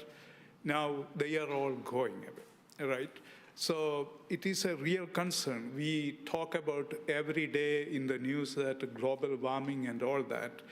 And if our motivation is only to make money, get more taxes and all that thing, we are probably missing the point. We, as a current generation, have a responsibility to look in terms of what are the impact of all these buildings coming in. In overall, when we look at, it will look at a drop in the water. But, these are the oceans and seas and rivers, everything are formed using the drops of water. So what I am thinking is when we come up with all these new developments, we have to think it in a much more bigger way, not to completely focus on the money we are making, the tax we are making. Troy is an attractive community, not because of some of the things we already see, but it is also the nature and other things also add value to the community. And when we see these type of structures coming up here and there, the original character Troy has, and the character that Troy attract other people to brag about, other people to think that my community should be similar to Troy, it slowly goes away. And my humble request to the council members here and the planning commission here is we should look in this perspective, and it is all our responsibility also to make sure we do our work so that the next generation don't have to solve the problem. We are, making it worse. So that's my comment. Thank you. Thank you very much. Is there anyone else who'd like to speak? Hi. One second.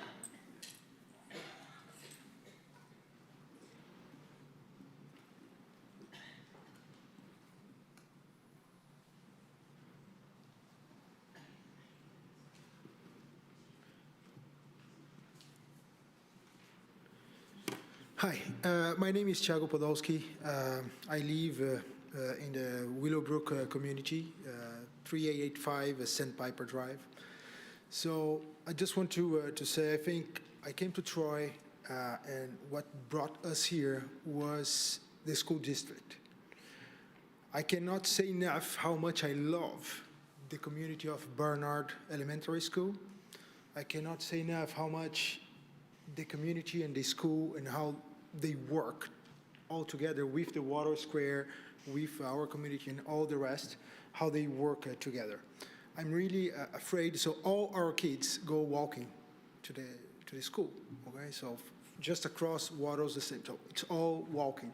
And I'm really concerned, it is completely different as what we have in our community. It's a 54 apartments in 2 acres that is not, let's align it with what we have there. And for sure, the people that will live there is not exactly the same that we have in the community. So I'm more concerned about the security and the safety of our kids, how they go walking to the school. If there is a connection between our community and the other community, where the people will park the cars. So I want to express my concern related to that. So I think we need to keep Troy as it is today. Amazing, diverse school district, and this is not bringing any benefit to the school district. That's my point. Thank you. Anyone else?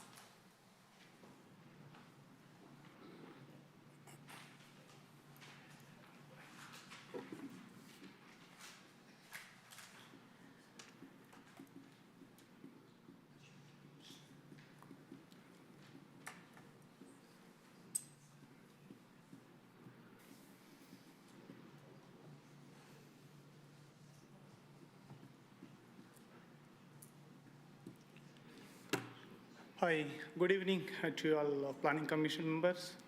And my name is Hari Babu Batula, and I'm here to talk about the proposed new apartment complex.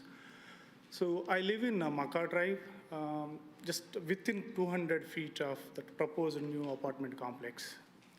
And if you see that they put the 72 feet arrow mark, I live just on the Makar Drive in the second home. So our major concern, all our friends talked with they brought up multiple points, and all are valid, and I echo with all the points. And even we do have all the signatures from our subdivision, around 100, and all our subdivision people are represented here. So we wanted to oppose this proposal, and also we urge for the public hearing, and we need your guidance how to appear for that, and how we can involve in the public hearing. And apart from that, what I would like to bring up to your notice, we all invested, we made a potential investments to buy all those new single-family homes in the new subdivision. It's a beautiful subdivision that constructed 5-6 years back, and it was a nice, quiet subdivision. And no one would have thought that adjacent to our subdivision that a new apartment complex will come. And we all know that how disturbance that will create an apartment complex. The major concern is apartment complex means mainly people are going to come on a rental base. They are not going to buy any flats. So mostly renters will be there, and they frequently changes. So that will make more concern for us in terms of safety and also the privacy. And the proposed height of that building, what it looks like, that they will have eye contact to our subdivision, and there is no specification how they are going to block that access to Makar Drive particularly. That there is a plan on planting 2 rows of plants, but apart from that, there is nothing stated in that plan. And as concern that even in terms of traffic concern, and one of friend was talking about early morning school timing and evening timings. And you can also get the data from Troy Police Department that last 2 to 3 years, I would have seen minimum 3 accidents across the signals. You can get the data, fact data. And even I met an accident, though I'm not at fault though, but when I'm taking exit from our neighborhood, it was peak hours and somebody got hit in my back. So really a traffic concern and a privacy concern, and from these proposed apartments, they can see all our single family homes directly. So definitely a privacy concern and safety concern, and paying higher taxes for these homes. It is, we oppose this and we urge for public hearing. Thank you very much. Thank you. Is there anyone else here who wants to speak on this topic?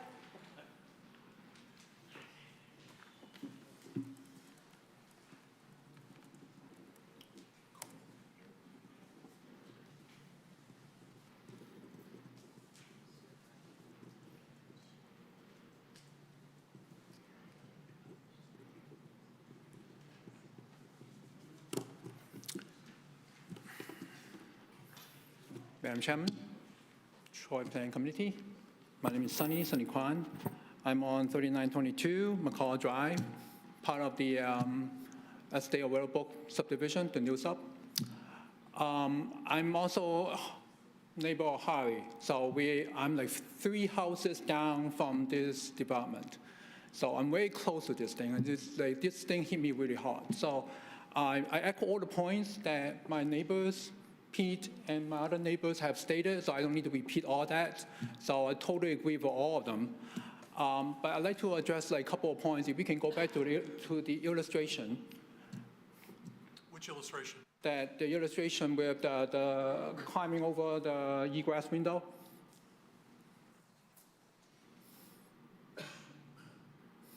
Yeah, you just passed it. Okay, right there. Thank you very much. So I agree with the applicant and Mr. Fox that, yeah, the egress window, overcoming the egress window is no different than any single-family home in the basement or on the second floor. But that's one step. But on this thing, you need to have 2 steps. You need to overcome 2 hurdles, right? You need to overcome the egress window, and once you exit out of that, you also need to overcome the 2-foot-4 concrete wall. There's no ladder, no nothing on that. So you need to overcome 2 things in terms of seconds. Seconds, right? In the emergency exit mode, you only have seconds to react. You need to do 2 things instead of just 1. So that's the difference. That's a major difference. That means life and death. You can. And also the other thing is that once you climb, you're lucky enough to climb out of this concrete wall, you may bump your head on that little balcony right above you, right above that thing. And you may, in emergency, you may bump your head so hard that you may knock yourself unconscious. You fall right back into the hole, right? That's a concern, right? The other thing is that I hear there's like a 8 inches tall railing that acting like a gate, right? What if somebody forgot to lock the gate? What if the gate is wide open? Somebody walk by and slip and fall into the hole. That's a safety hazard, right?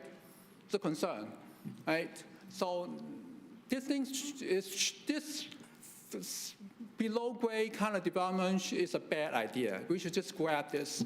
It's not working. And the other thing is that once you approve this, it sets a precedent for the other development in Troy or other cities to do the same thing and create multiple safety hazards for other areas and other cities as well. So you guys need to reconsider this, right? And the other thing I also mentioned, I also heard that there will be no garage, no nothing on this thing, right? There'll be just people parking their car on their parking spots. In our sub, every once in a while, at least once a month or maybe twice a month, we hear neighbors have suspicious car in our neighborhood looking for cars that are not locked or not cars that they can get into and steal something. We have allowed cars to park like that, 100 cars like that, attracting thieves, people to come and rob these cars, right? Yeah, thank you. Okay. Thank you.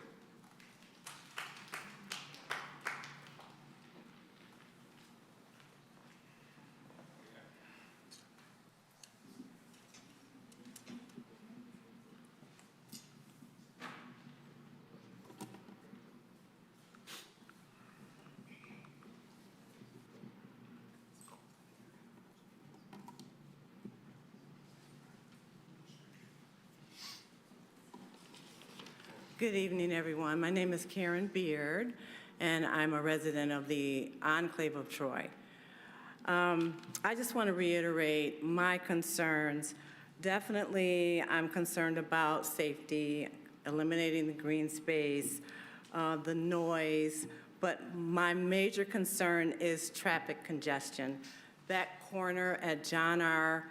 and Waddles is extremely busy in the mornings.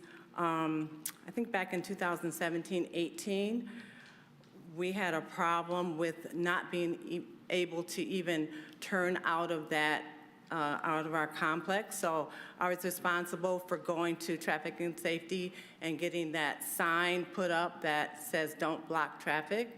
That did improve a lot. Especially as we are making a left turn out of the subdivision, but I actually had neighbors at that time where they had to wait 10 minutes to even get out of the subdivision. So my concern is right now we even have the bus stops for Hill Elementary that stops right there at that corner. And I just want you to really consider the safety factor of the traffic. Thank you, and have a good night. Thank you.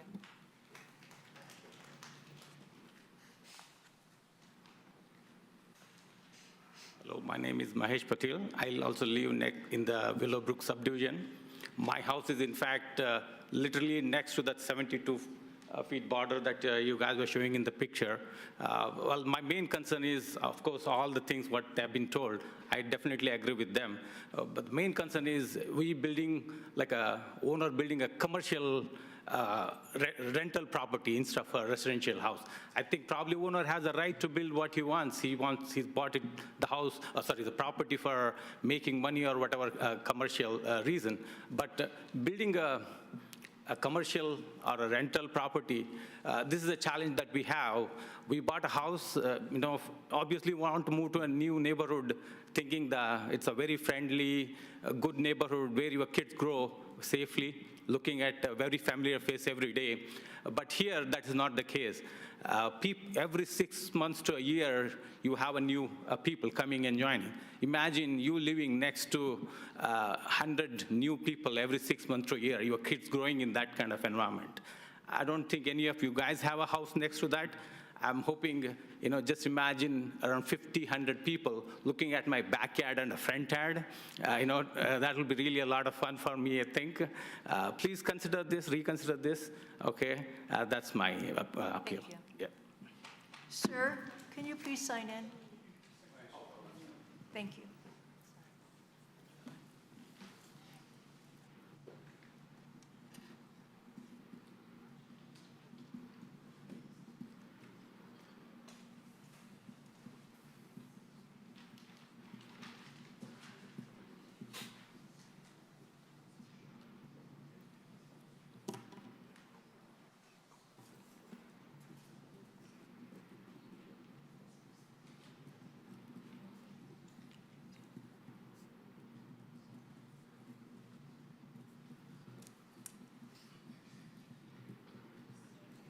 Hi, everyone. My name is Catherine Metropolis. I live east of this proposed apartment complex. I just want to touch on two things about safety. I'm on Anvil Drive, and just in the past year, my minivan has been broken into twice. Someone has stolen my diaper bag and another personal belonging. So we've since put up security cameras and figured out other places to store our vehicles, but having all of these cars in the open makes me personally uncomfortable that our cars could be broken into again. I'm also an avid runner. I am very familiar in this area of sidewalks that are accessible, safe places for me to run. And anyone who lives in these new apartments, if they wish to walk east on Waddles, they have that large section without a sidewalk. I've actually personally spoken to the people that live in those homes saying, hi, I would love to run here or push my kids on the sidewalk to go to Raintree Park to play. Can we talk about putting in a sidewalk? And they explained very kindly that they would have to take down their trees and move their fences, that they're just not interested. They want to respect their privacy, and that's why they haven't agreed to a sidewalk in their area. But that is, as we've all talked about, it's a very busy section of traffic. And for me as a runner, I have to run down into the ditch in the grass, and it's not a safe area. I try to avoid it at all possible. Also, anyone Like I said, that has children going to Barnard. All those kids are going to be walking on Waddles without that sidewalk as well. So I think in terms of just general safety and walkability of the area, it doesn't add anything to the neighborhood that we would hope for, and I hope this remains a green space. Oh, and the last thing, when I have run by this area, I've never seen it not wet. Every time I run by, it's always wet. There's always plenty of mosquitoes and bugs, and I couldn't imagine solving that problem by adding more, and I hope that we can make the right choice. Thank you. Thank you. Anyone else?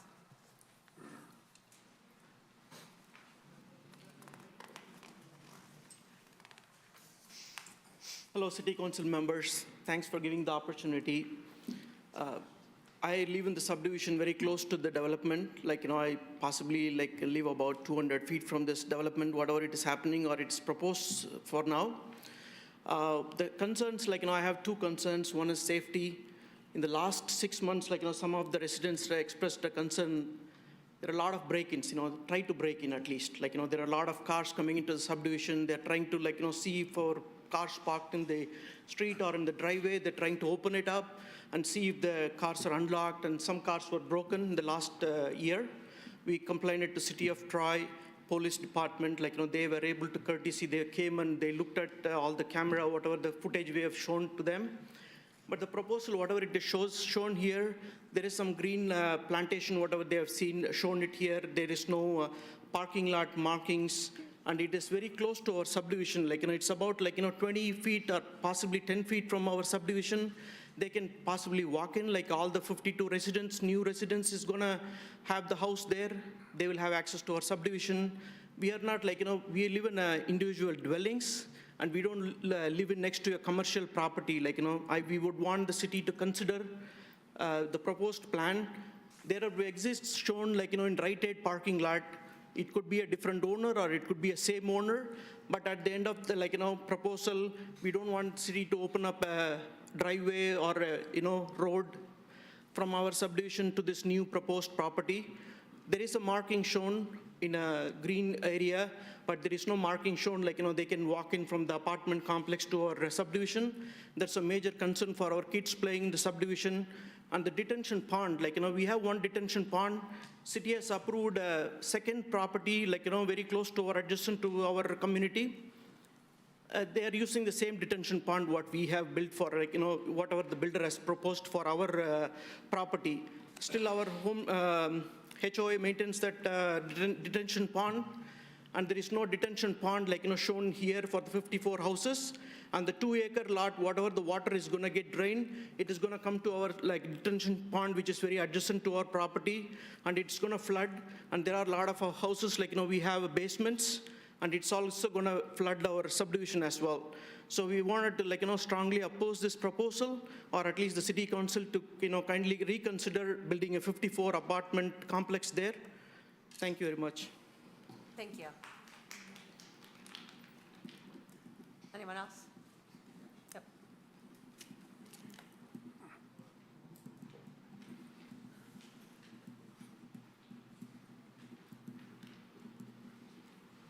Maybe sign in first, yeah, so we don't forget. Thank you.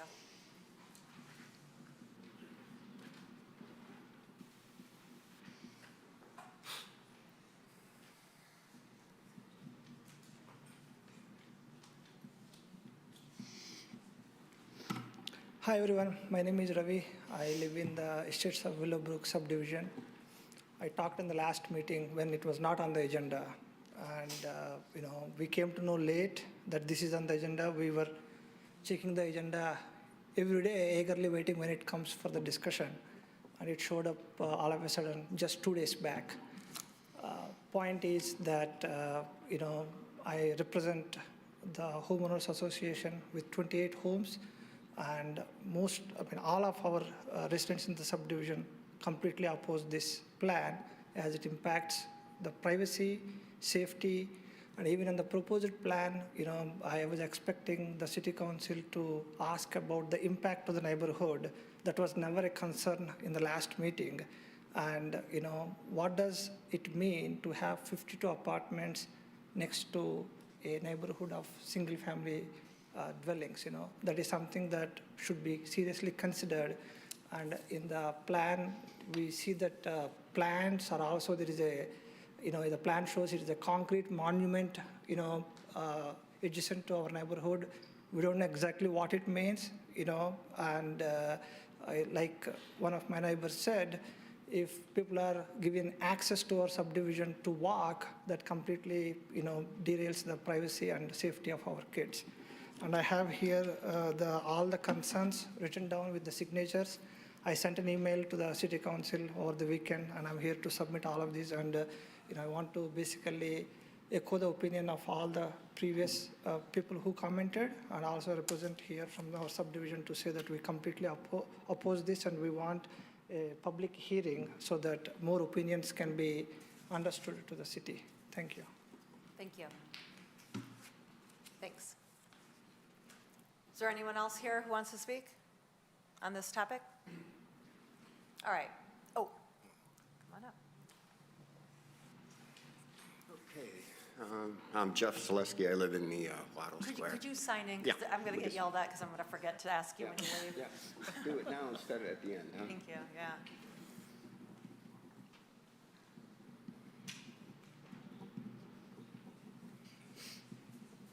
So I'm not going to rehash a lot what's been said, because this is a misfit for this area. It's an invasion of our privacy. You're going to put 128 cars over here, the noise that makes and the lights, it's cars coming and going constantly. Those kids walking to and from Athens, Baker, and this is going to be really a bad congestion. And it's just not right. I mean, you can't put for-profit apartments in our neighborhood. Nobody wants it, right? You don't want this by you.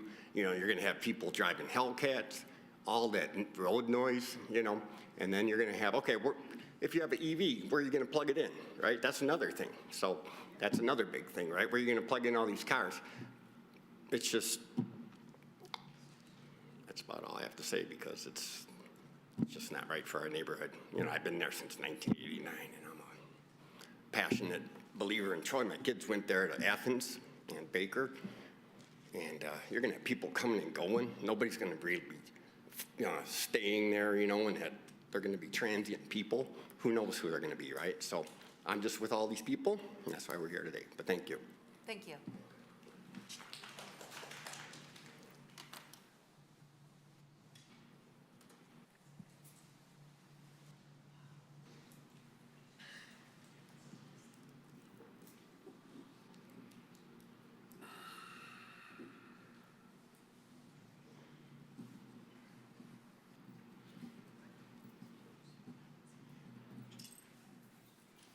Hi, thank you for letting me speak. I live on Colonial Boulevard, so it's right across from where this is going to be. And I agree with what everybody is saying. This does not belong in our neighborhood. The lack of sidewalks, where are these people going to go out walking, running? It's just not a safe thing. The traffic is a big issue. Single lane on Waddles Road, it just doesn't fit with what we have. But there's another thing I wanted to bring up that nobody has, and that's with that basement apartment, is that railing is what, 8 inches? That's not going to stop a child from falling in. It's not going to stop any animals from hopping over the top of that, and I just don't think it is very safe. And also the lack of drainage. I think, like somebody had said, there's always water in that area. It's almost like a wetland. What's going to happen to all that water, all that rain? It has to have a place to go. Okay, thank you. Thank you.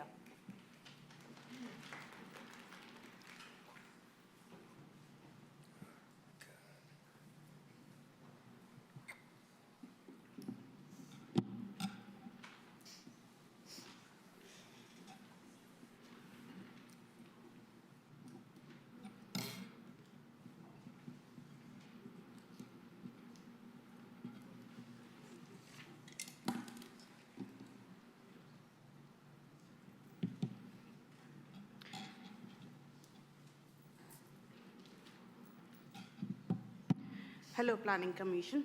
I'm also a Troy resident on the east side by Waddles and John R. from Estates of Willowbrook. I'm here to represent again the whole neighborhood, and then nearby neighborhoods have the same voice of not allowing apartments built here because of privacy, security issues.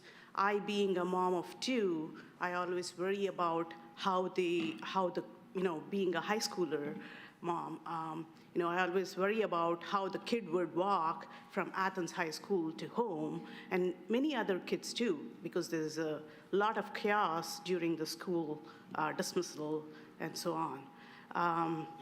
So I would definitely say, and again, we do have a lot of security issues with, basically so much taxes pouring in, but no enough patrolling of the police.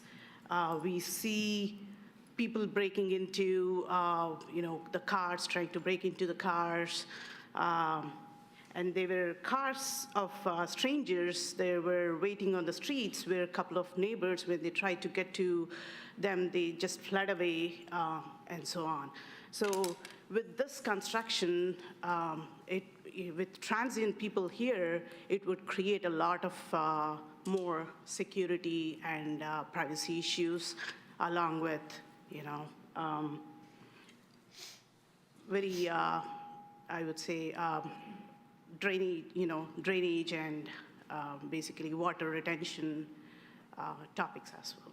So please reconsider this and try to, have a good neighborhood relationship between everyone, so that we live in peace and tranquility as before. Thank you. Thank you. Anyone else?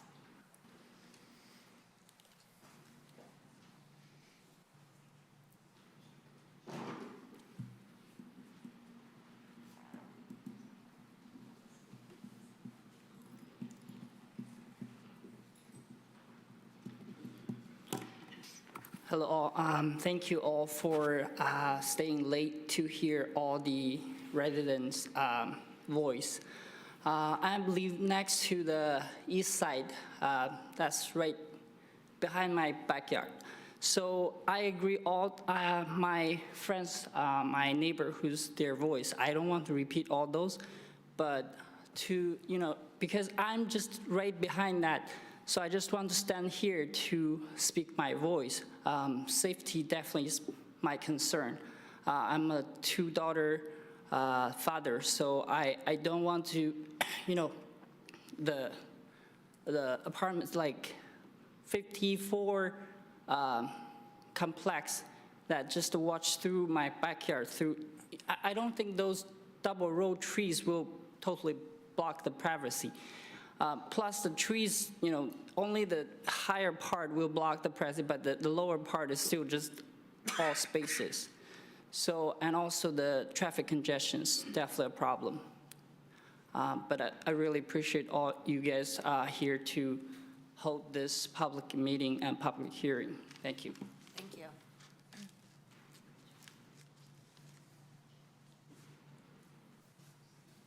Good evening, and thank you for your service and fidelity to the city of Troy.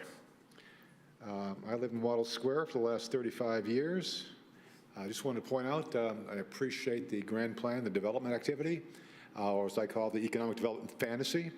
The enclave of Troy is an interesting characterization you heard earlier before, these berms, the nice trees, et cetera.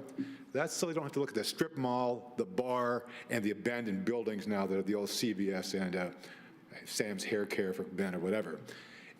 I appreciate the investment in Troy. I'm certainly for progress. I think we can improve the area a lot. I'm not sure how this does that, quite openly. I don't know how this is going to be the catalyst to drive the new nature. My colleague Sonny and neighbors, look at this eclectic mix of people in this room. That's what makes Troy great, not apartment buildings. Thank you. Thank you. All right. I don't see anyone else coming up to the lectern, so I'm going to close the public comment section. portion of this and turn it back to the Planning Commission. Yes, Mr. Fox.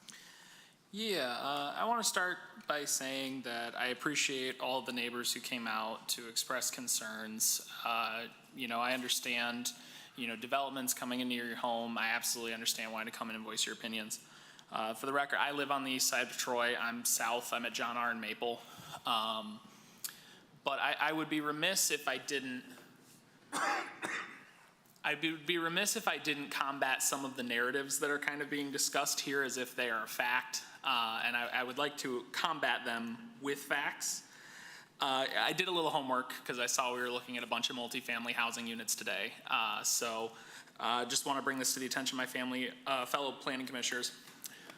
First off, I mentioned earlier, U.S. Census Bureau shows that communities with apartment complexes have higher property values. Apartments do not bring down the property values of communities.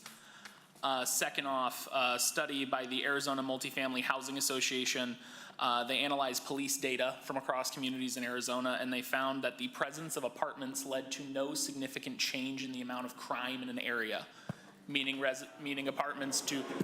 This is a fact. You can Google it. I understand that everyone here has feelings, but there are facts and there are feelings. Okay. There are facts. We need everyone here to pay attention. Right now, it's time for the planning commissioners to talk. It's not appropriate for you to be speaking at this time. Thank you. So I just want to, I guess, combat that narrative that renters bring crime. I'm gonna, be very blunt that this is a very personal topic for me. I was a renter my entire life. I lived in 15 different homes before I was luckily able to purchase the house that I was in. Renters are not criminals. They are not transients who are floating around trying to find excuses to invade single-family neighborhoods. They are parents. They are the children of single parents who are struggling to find places to live. They are single people who are looking to start their lives outside of their homes for the first time. They are seniors who are looking to downsize and stay in the community they've spent their entire life in. I will never stop defending renters on this board because ultimately renters are as valid a member of the community as anyone who owns a home in this community. Renters make this community vibrant, renters make this community accessible, and renters are an important part of our economy. Renters do not, I will repeat, bring crime.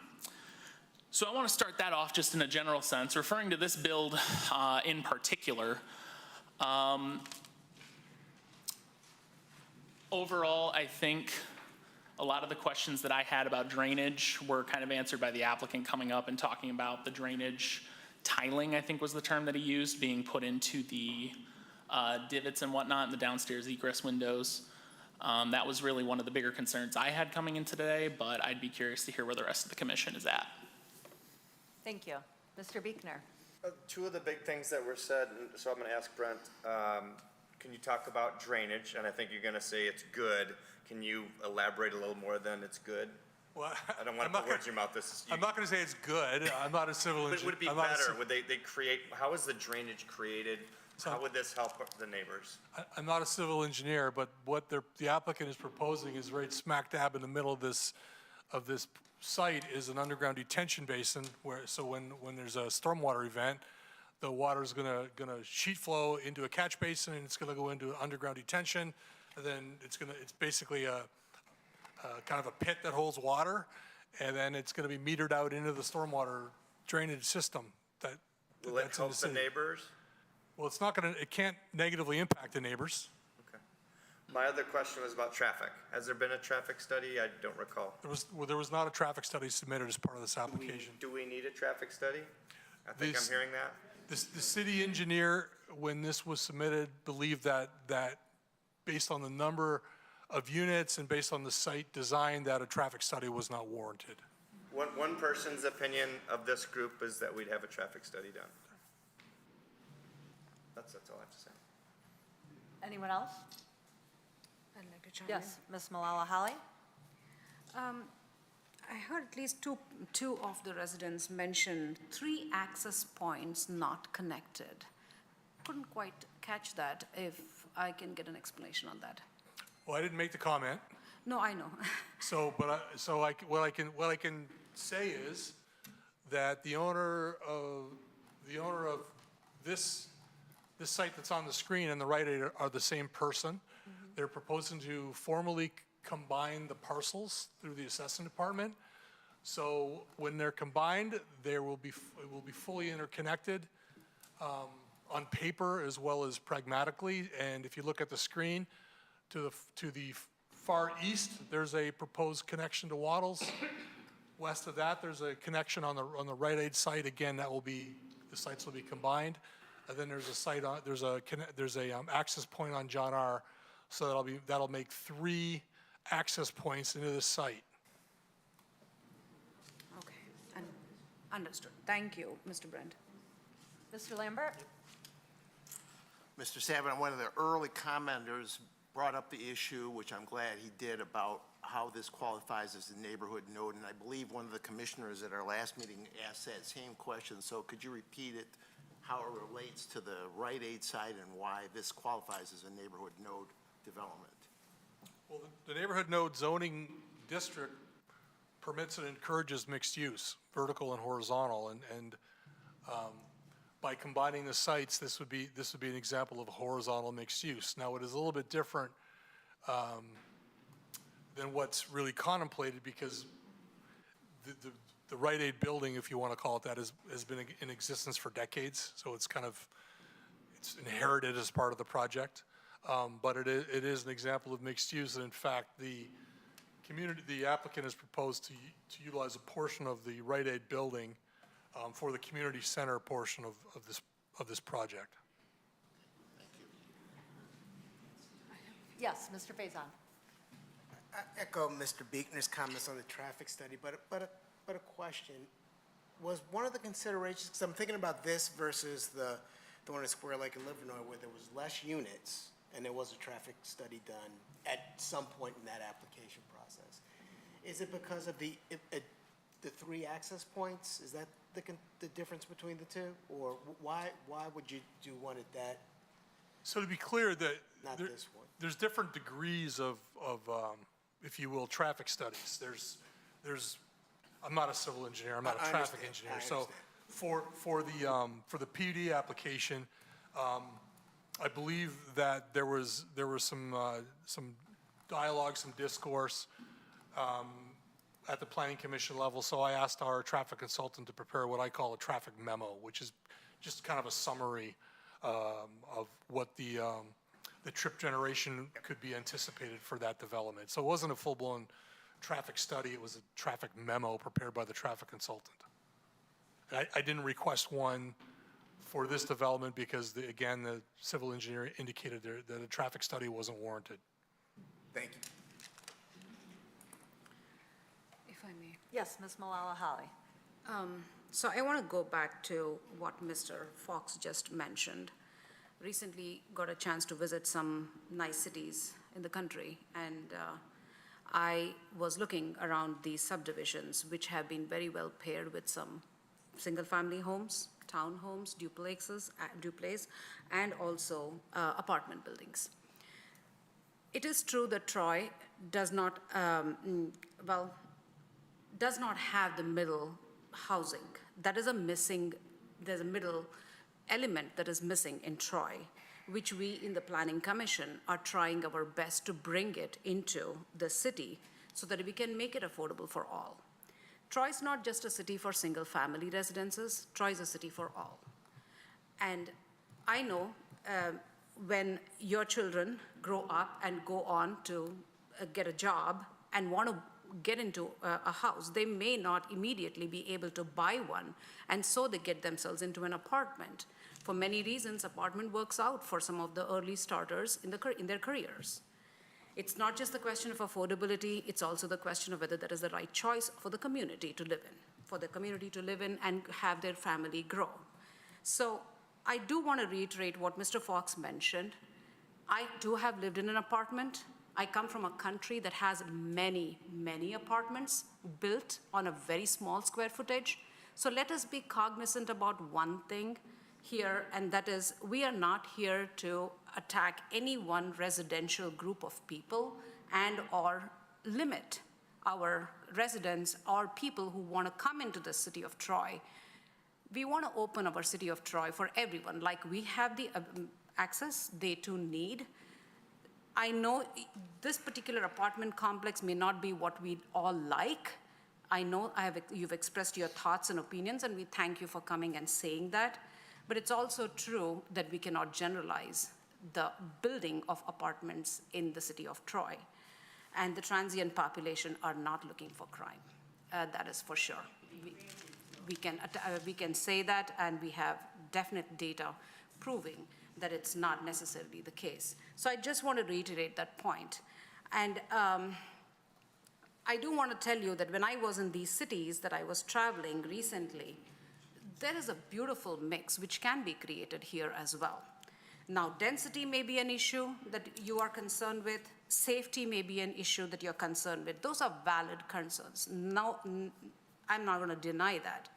But when it comes to a certain by right development, we on the commission have to look at what can be built by right. So that is going to be the hat that we all will be wearing tonight to see whether this fits into that by right development. So please be understood, we are not here to say that we are not understanding your thoughts and concerns. We will definitely take that into concern when we do put our heads together and vote on this. But that being said, I do have a few things that I would like to open up for discussion among my fellow commissioners here. For one, I'm kind of still debating about the design of this structure that is so proposed. Under section 8.06, which outlines the site plan review standards, design standards, 1C talks about building design shall achieve a compatible transition between areas with different height, massing, scale, and architectural style, something that I personally do not think that this particular project comes up with. There is a difference in the kind of massing that this particular proposal is sitting at versus what we see in the neighboring area. I'm very familiar with the neighborhood, by the way. And I drive frequently through these streets that all of you reside in. The second one that I would talk about is under point 2, F, include community amenities that add value to the development, such as patio, seating areas, water features, artwork or sculpture, clock towers, pedestrian plazas with park benches, or other features located in areas accessible to the public. Now, I'd find this particular project very, very inefficient in providing any of these amenities as well. Other than that, it talks about develop buildings with creativity that includes balanced compositions and forms, which is 2C. I don't see that this particular project, according to me, being compliant with that. For 3, enhance the character, environment, and safety for pedestrians and motorists. I do see that the lack of sidewalk is a big thing, according to me. I do have a child, or had a child. Now he's grown up. I can't call him a child anymore. But yes, if he were riding his bicycle or walking or want to walk with his friends, yes, he does not have that convenience available for him, as already been pointed out by our neighbors here. So improving safety for pedestrians through site design measures is something that I don't believe this particular project meets. So these are some of the big concerns that I have, aside from water retention that some of you pointed out when you were talking about it, and also the fact that the design from me at the garden level apartments just does not fit well into this area. So those are my thoughts. Follow up on that, if I may. Yes, please, Mr. Kren. In the same section, this is section 8.06 of the site plan review standards. I'll go to item 1B. It says, street fronts shall provide a variety of architectural expression that is appropriate in its context and prevents monotony. Well, I was looking at the frontage on the northern face, which faces Waddles, and it's just, it's except for one little outstanding relief, the rest is just rubber stamped one after another. Every, I don't know what it says here, I can't read the print so fine, but it looks like every 12 or 15 feet, whatever it is. It's just a repeat. It doesn't meet that standard, period. There's no way I can rationalize a variety of architectural expressions in that strip of brickwork.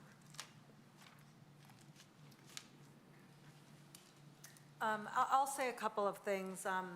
Just in response to some of the comments, I want to just clarify. I know it's been said already, but then additional people came up and talked again about this being a public hearing or how can we have a public hearing.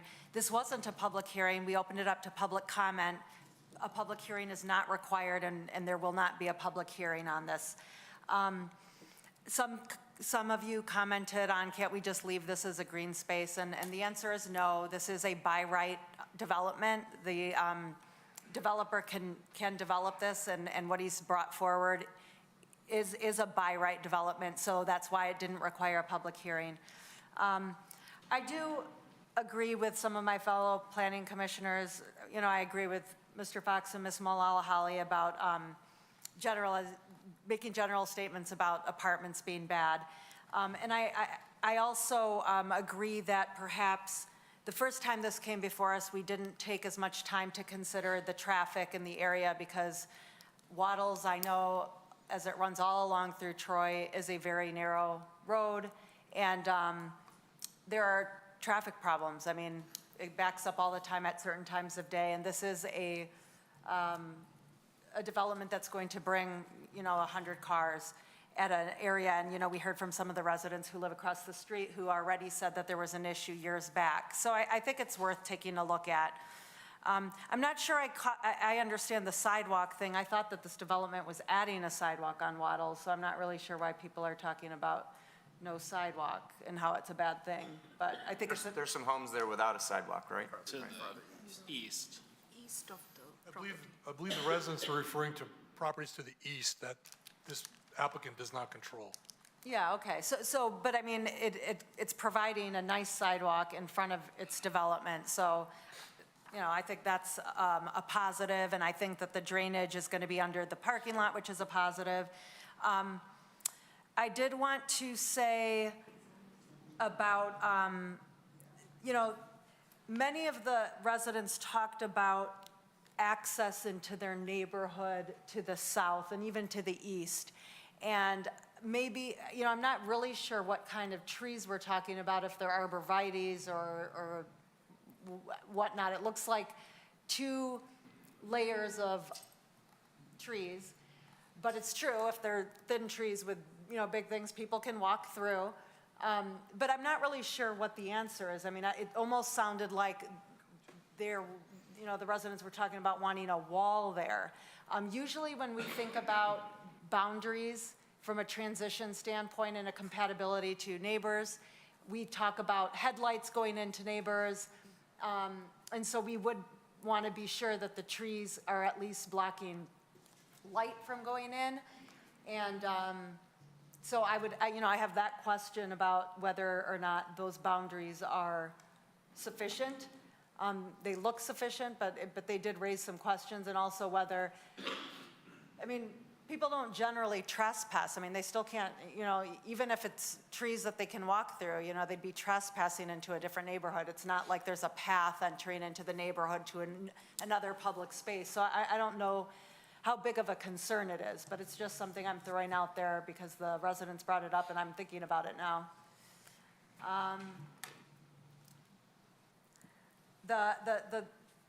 The light pollution from tall lamp posts should be taken care of because we have ordinances that require that they don't throw light onto neighboring properties. So I'm not too concerned about that. It does sound like, Troy residents are not used to, not that we're not used to it, but there are more apartments coming into the nodes because that was sort of the purpose, to make them more dense and have some mixed use. And it's been part of the master plan and it's been in the zoning ordinance for a long time, and it's now starting to come, and we're seeing it. And it's just a question of whether this fits here or not. Mr. Fox? I really appreciated Ms. Malala-Holly's point about, I think she was referenced a public amenity. Those green areas to the west of both buildings, are those outdoor green spaces?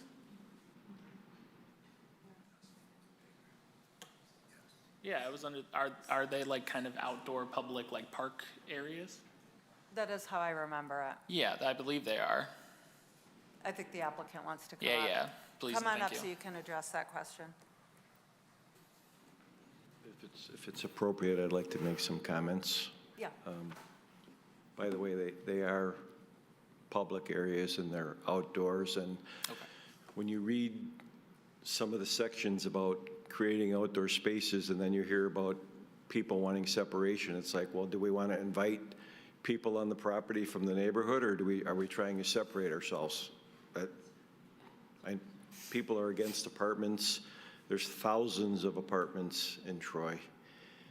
They're not magnets for criminals. They're neighbors. You talk about your kids going to school. I wonder how many of those children live in apartments and they're the friends and they play with your kids, and maybe those kids come to your house, or maybe your kids will go and play in some common element that some other apartment has, like a pool that maybe you don't have.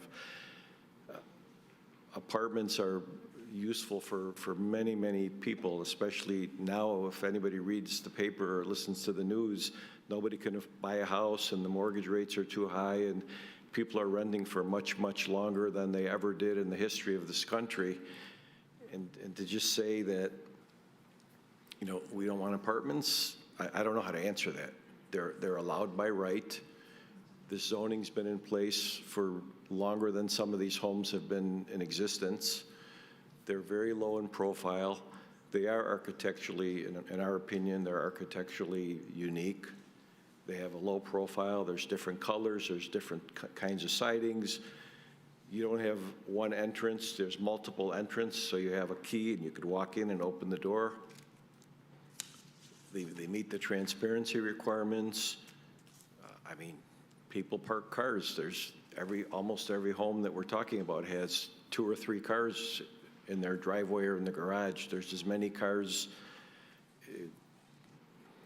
I can understand objecting to certain things, but to criminalize apartment living, to me, it's almost discriminatory. Like, these people, who are these people? Are they aliens?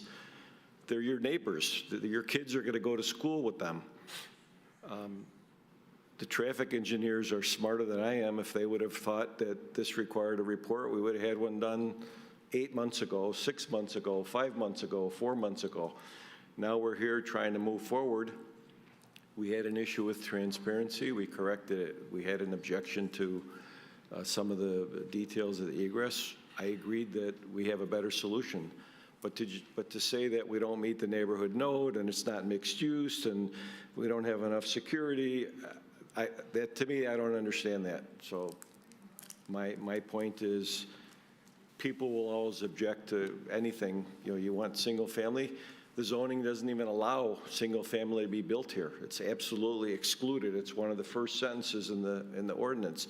No single family is allowed. So we did. When you own a property, if you buy a house, if you buy a lot and you want to build a house, you look for the setbacks, you look for the height, you try to work within the community. We have a good working relationship. We had a lot of feedback from Brent, obviously, and Ben Carlisle, who represents the city of Troy, feedback from this commission. We accept it, we acknowledge it, we'll work with it, but to criminalize apartment living, to me, is discriminatory. And those are the folks that are going to help make the city grow and prosper and be stronger.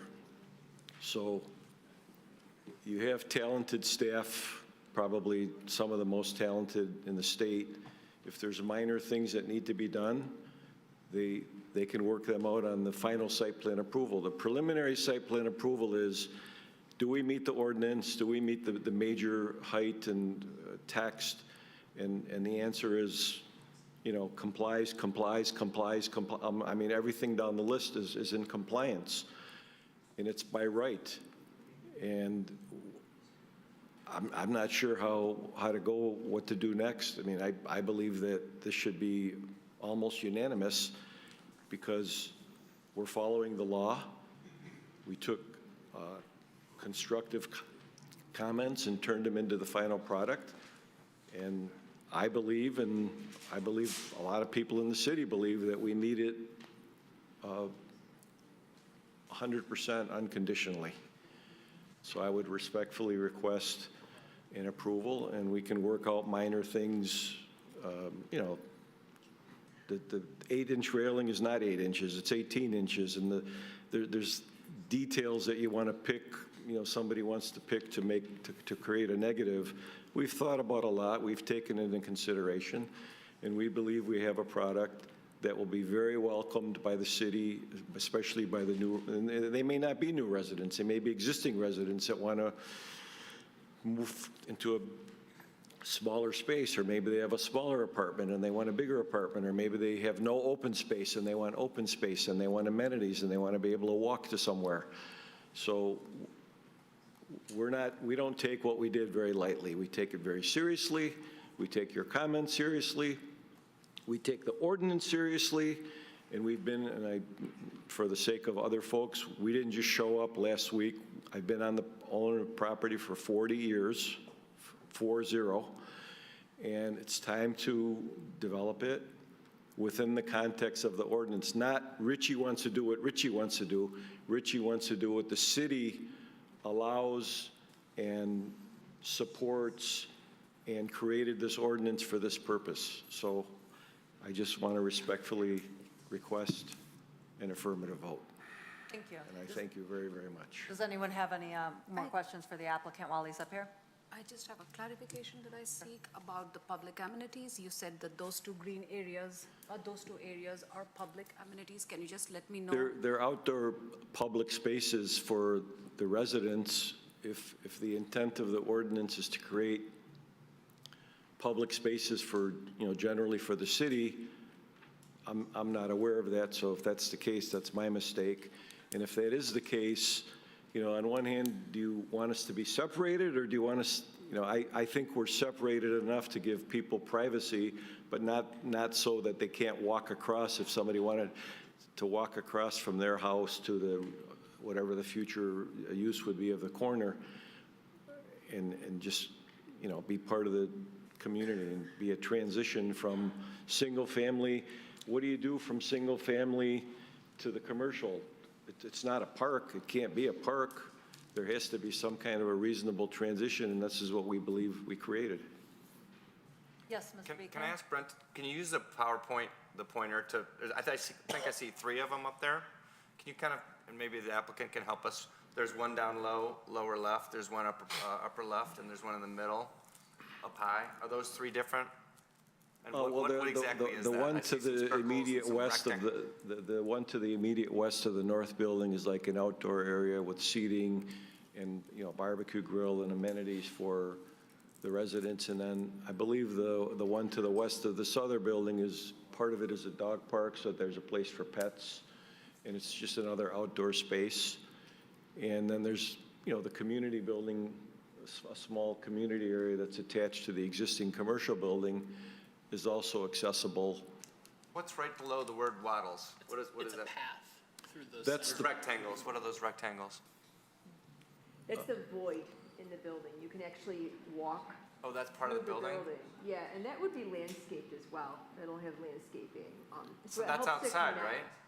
right? That's The outside? little rectangles Yes. and the curvy lines, that's like an opening through the building. Oh, You through the can- building. Yeah, yeah. The last presentation, I feel bad, we have it still, but all of you missed the multiple slides showing many 3D views, and, you know, you guys also, most of you saw it, I believe, but that's a void that you can, it helps. And it's connect. also an outdoor amenity area, because when you're underneath, in between the cutout of the building, there's seating and there's plants, and it's a usable space. And it allows people that park on the south side of the first building to be able to access the front without walking around the whole building. And, you know, the ordinance doesn't want you to move the building back and put parking. The ordinance, I mean, we took the ordinance, and that was our tool. And we used the tool to the best of our ability, and taking in all the comments from planning and staff and outside consultants and this body. And again, my opinion, everybody has it and they're entitled, is that we've done everything that the ordinance not only allows, but asks and recommends and calls for in a nice way that's, again, low profile, heavily landscaped, setback away from the residential. And it's not us against them. We want it to be part of the community. I've been there 40 years. I want it to be in the family another 40 years. We do care who comes, and we do care how it's maintained, and that's why we're here. Thank you. Appreciate it. All right, we're going to bring it back to Planning Commission for a resolution, or, yep, Mr. Buechner. I've said it, but my first thing is traffic. I think there needs to be a study is my first thing. We mentioned the privacy.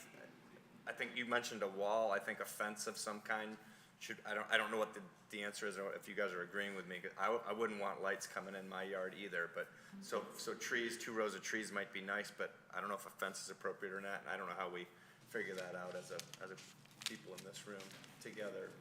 I think the safety thing scares me a little bit with sidewalks, but I don't think the applicant can do anything about that because it's somebody else's property. I'm not quite ready for it, to approve it from me. Mr. Fox. Did the applicant submit a photometric plan with everything? Yes, photometric plan was compliant. And then how did, it was compliant? Yes. Could you define compliant, please?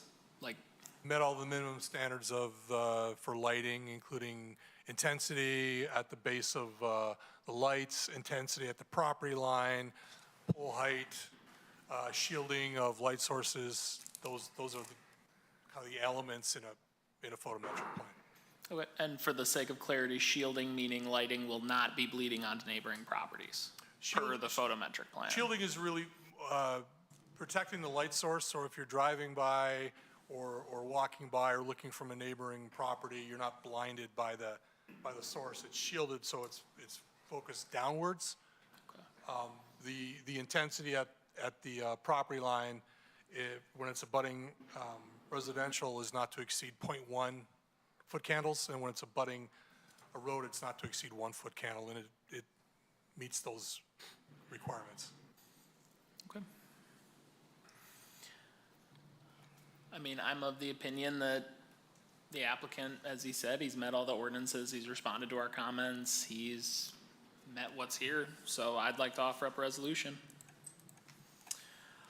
I would like to motion preliminary site plan approval, JPLN 2023-0031, proposed Waddles Square Apartments, south side of Waddles and east of John R., PIN 88-20-24-100-039, Section 24, zoned Neighborhood Node F, zoning district.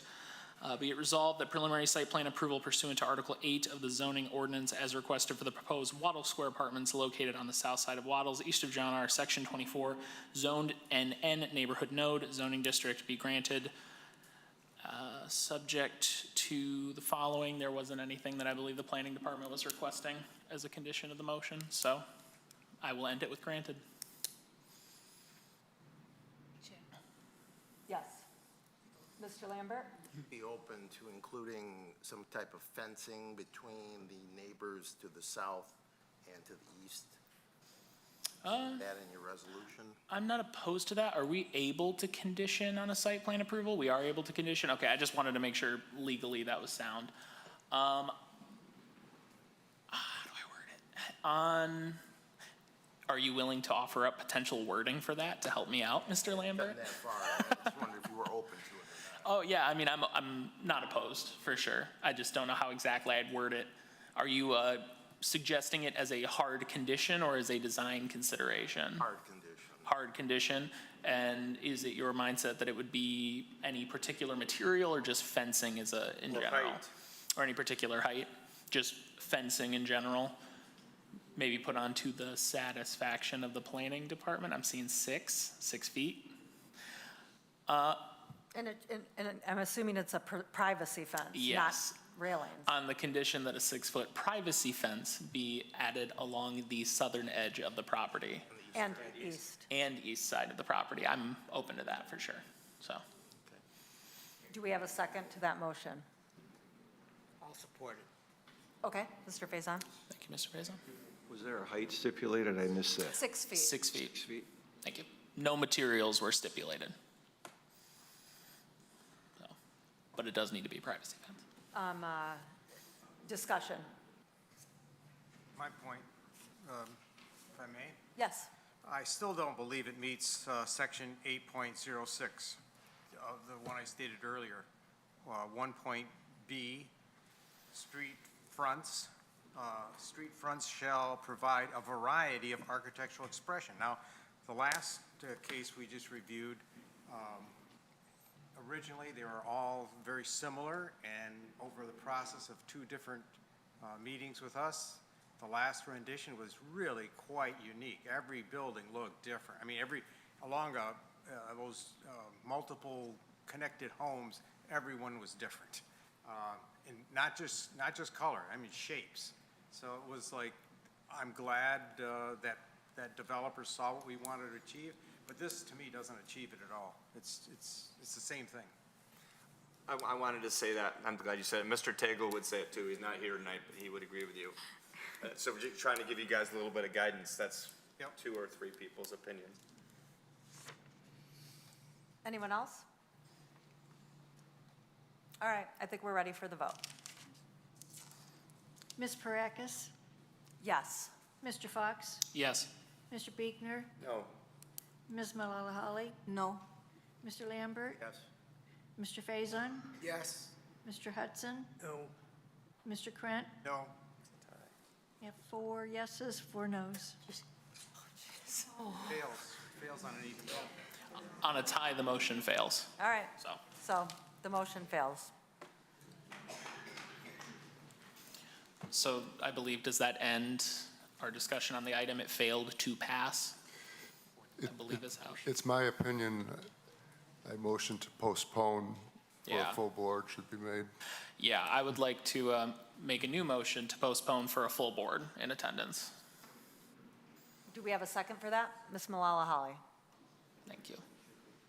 Do we need to give the applicant more details of what we're looking for? It might be helpful, yeah. Is this the right time to do that? Do we need to vote on the motion on the table first? Yeah. Yes. Okay, I think we're ready. Okay. Yeah. Mr. Krent? Yes. Ms. Parakis? Yes. Mr. Fox? Yes. Mr. Biegner? Yes. Ms. Malala Holly? Yes. Mr. Lambert? Yes. Mr. Faison? Yes. Mr. Hudson? No. Motion carries. Okay, thank you. So now we're going to talk about giving direction to the applicant. Yeah. I believe in general, traffic was a big item, presenting some level of a traffic study. That would be good guidance for the applicant if there's anything. I believe design was also discussed. Providing a variance in, where'd the applicant go? Providing a variance in the design styles, along the frontage facing Waddles there. And then, anything else in particular? Maybe include the fence. Back to the design, some of our previous applicants had renderings that would help us. I think it would probably help everybody in the room. Color renderings. Color renderings, you said? Yes, Mr. Given the fact that this is 54 units, which from a traffic perspective does not warrant a full-blown traffic study, would it be appropriate if I had our traffic consultant, OHM advisors, put together a traffic memo similar to the one that was provided for the PUD? The benefit of that is they're prepared in a way that's easily understood by even simple brains like mine. They're presented in plain English, and I think they're concise, and they provide a lot of information in a concise way that's easily to digest by anybody. Would that be appropriate? I think that would be helpful. Thank you. Is there anything else we'd like to say? All right, so that motion was, that resolution was officially postponed. Okay.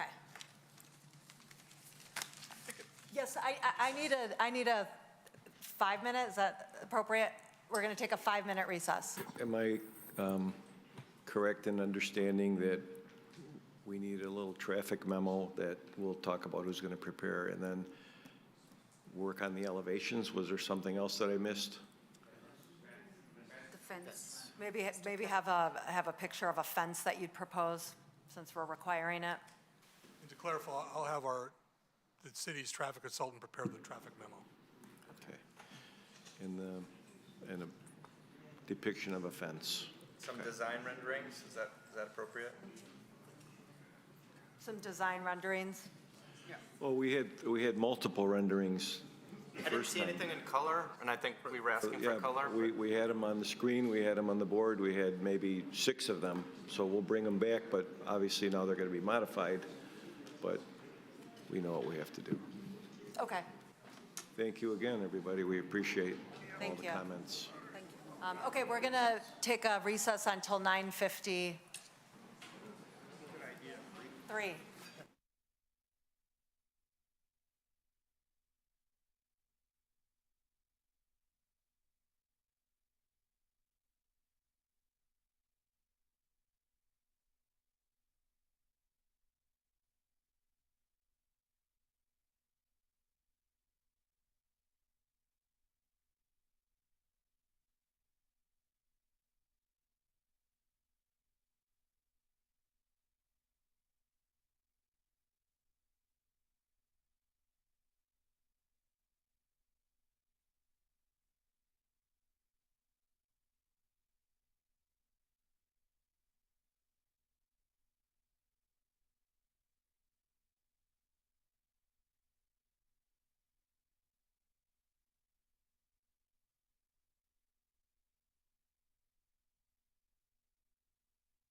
everyone either exit or take a seat, but we do want to resume the meeting. I took more than a 5-minute break. I'm sorry about that. But let's go ahead and get started. It's 9:58. We have we actually have a public hearing still to begin. Item 7, it's a special use approval. It's a public hearing, special use approval and preliminary site plan review, SUJPLN 2024-0006. It's a proposed Jack's Car Wash, south side of Long Lake, east of Livernois, 102 East Long Lake Road, Section 15, currently zoned neighborhood node M, zoning district. And for those who want to comment for the public hearing, the way this generally works is staff makes a presentation, the planning commission has questions or maybe wants to discuss it, then they invite the applicant to add some comments. And then following that discussion, there's a public hearing. So hang in there, we'll get there shortly enough. Is there any way I know we can't close doors, but can we tell them to move on? Yeah. It's a little bit loud out there. Absolutely. Oh, sorry. Madam Nikki. Chair. Here comes the lawyer. Madam Chair. Yeah, sorry. They're all in trouble. Mr. Savin, Madam Chair, Yes, just one thing. please. Just for full disclosure, my daughter works at the daycare that's just to the east of this proposed site, so I don't think I have a conflict of interest, but if the commissioners feel I have a conflict, I would recuse myself. I don't think you have a conflict. I don't either. I think you're fine. All right. There's enough degrees removed. All right. Thank you for disclosing that. I'm sorry, I said that my daughter works at the daycare just to the east of this proposed. So I want to make sure that I don't believe I have a conflict of interest, but I left it to my colleagues to decide that. So. Okay, the address of this site is 103 East Long Lake. It's located on the south side of Long Lake, east of Livernois. Used to be a Kim's restaurant that was on that site for decades. It closed in 2019, and the building sits empty. There's a proposal to demolish the building and construct a car wash on the site. The zoning is NN neighborhood node. It's site type A, which permits car washes, but permits them subject to special use approval and the standards associated with special use approval. The applicant is proposing a 5,434 square foot building. Included in that is 19 vacuum stations. There is a kiosk, a pay kiosk, where residents can pay electronically or in person.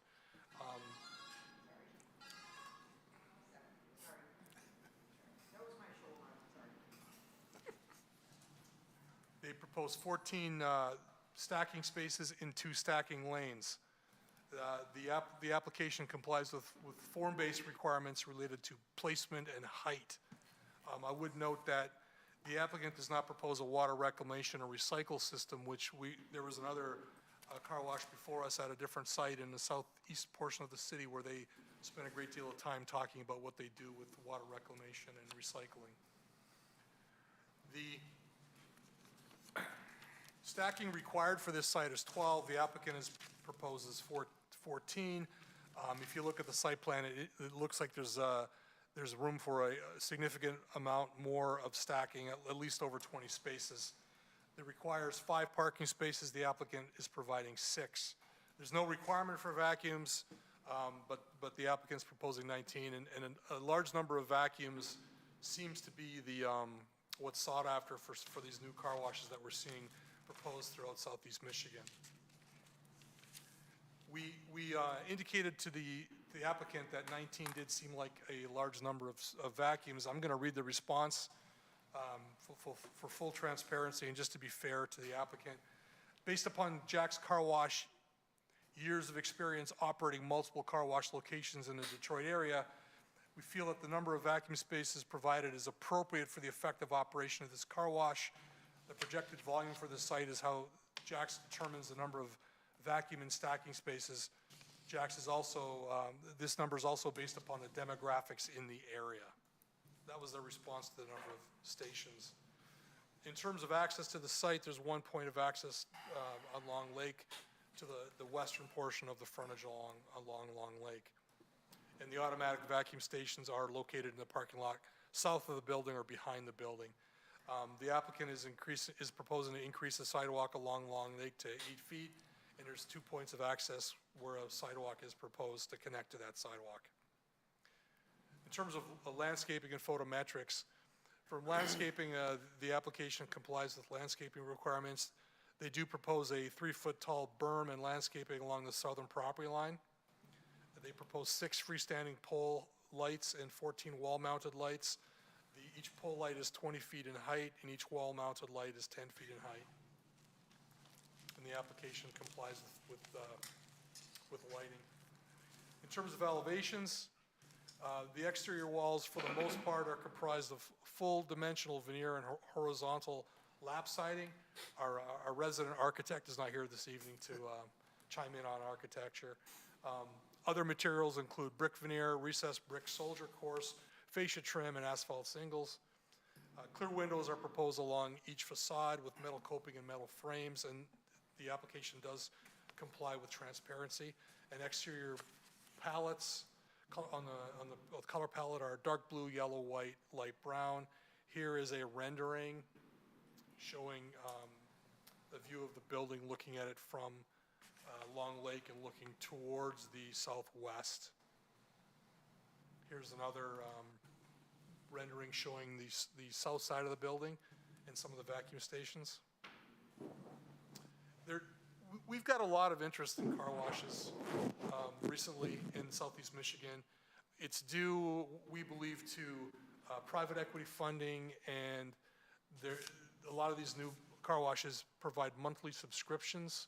So they've got cash inflow, and they've got cash in order, and they're able to build more car washes. Just to remind the Planning Commission, we recently approved the car wash at Oakland Mall on John R., just north of 14 Mile.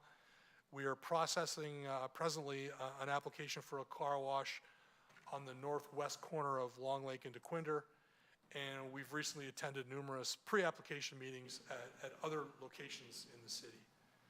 So generally speaking, car washes reuse vacant or dilapidated sites, but they're also relatively land consumptive. They don't generate much in the way of jobs. They can also lead to increased traffic congestion, and there's some environmental concerns, including what I mentioned earlier, which is the use of water. So of particular concern with this car wash is that, and as well as other car washes, I'm sorry, I'm getting very tired, it's 10:06. They're resource-dependent water, they're singular uses, and if the car wash fails, they can't be repurposed to another use, such as if it were a retail store, an office, or a hotel. It's probably going to be another car wash, and if it's not a car wash, there's a good possibility it's going to sit vacant. So we noted this concern to Jack's Car Wash, and I'm going to read again. I apologize. I don't like people who read PowerPoint slides, but again, and to be transparent and to be fair, I think it's important that this be read into the record. Jack's Car Wash has an extensive history of owning and operating successful car washes in the Detroit area for over 70 years. They do extensive research to determine the potential locations for new facilities. There are no car washes on Long Lake Road. The population in this area is very dense, 6,300 within 1 mile and 74,457 within 3 miles. Traffic counts, vehicles per day are also extremely strong, as 39,262 vehicles per day on East Long Lake and 27,986 vehicles per day on Livernois Road. It also fills a geographical need for Jack's. 75% of Jack's customers use multiple Jack's locations. This location on East Long Lake falls in the middle of our existing Troy location, which is 3.7 miles to the south, and our Rochester location, which is 3.4 miles to the north. If this site should fail, it would likely be rebranded for use as a car wash by another operator. If the car wash operation in this location is not viable for another operator, it would be likely completely redeveloped for another commercial use.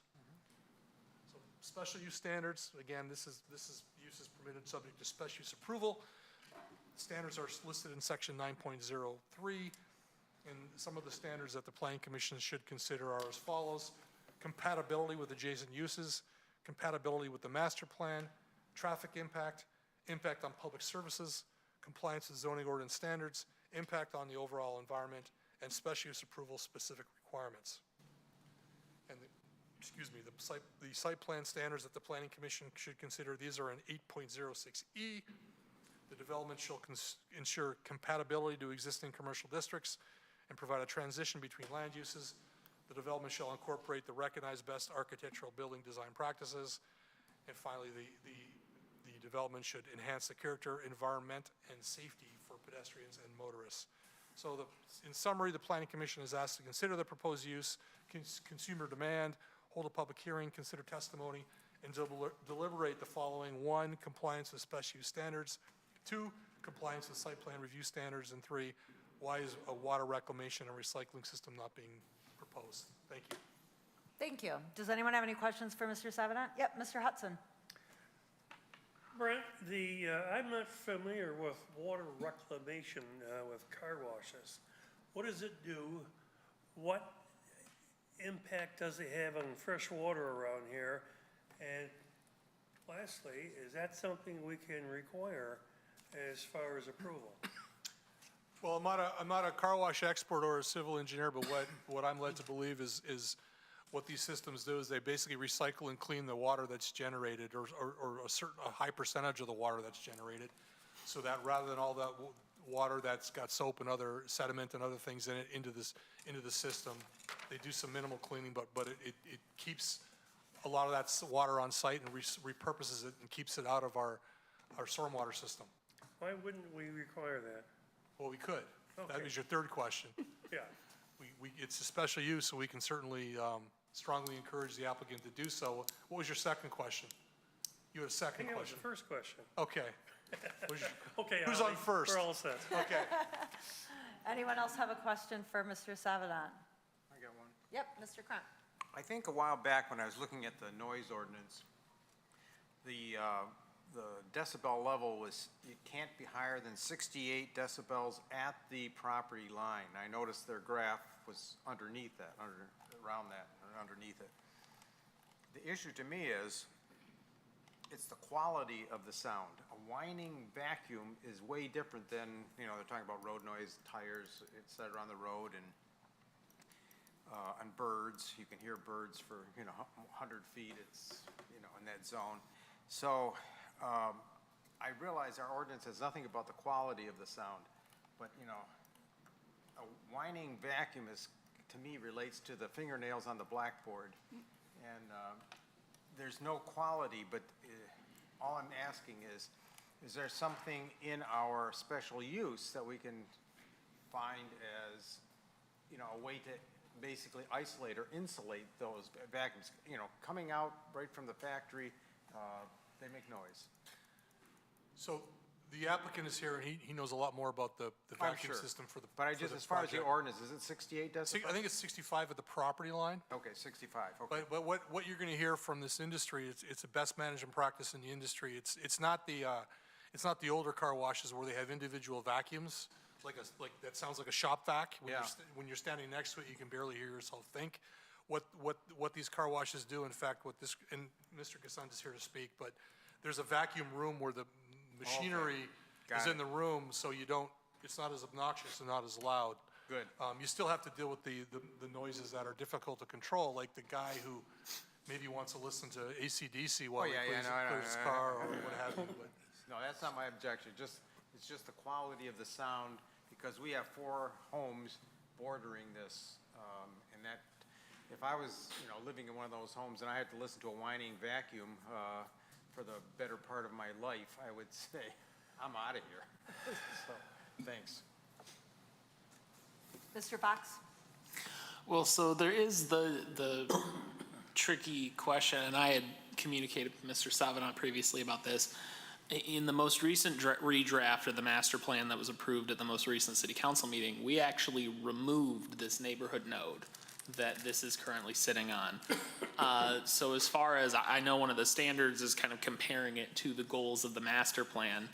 Mr. Savinant, could you speak to what our newest draft of the master plan is suggesting for that type of area? Or for that area specifically? well, we are pulling the node out, but the Planning Commission has not. So the policy is removing the node. The next step for the Planning Commission is going to be to address the property that's no longer nodes, including this one. So the aerial's on the screen. The neighborhood node district was conceptually created in 2008, but the zoning district with the standards in the zoning ordinance was created in 2011. Prior to 2011, this parcel here was zoned B2. We had, I believe, 3 different commercial classifications. We had B1, B2, and HS, highway service. And I believe this is before, keep saying I believe because this is before I started working here in 2002. They created the HS district, and that was really to create a district that was, for the most part, dedicated to automotive type uses like gas stations and car wash. So the B2 at the time did not permit car washes, but it did permit a lot of other automotive uses such as restaurant drive-thrus. So remember that we haven't done a deep dive yet on what this should be because we just started. We just got the master plan approved by council on the 20th. But I was going to mention that at the end of the meeting, but now I don't have to. And we haven't had a chance to discuss underlying zoning, but it's got to be zoned something. Now I would offer that one of the reasons that the neighborhood node designation was pulled from this was because Long Lake's a busy road and a lot of trips per day. So what should it be? That's a conversation for another day. But we're going to have that conversation in the very near future. Any other questions for Mr. Savidan, or should we ask the applicant up? All right. We'll invite the applicant to come up and give a presentation, maybe take some questions.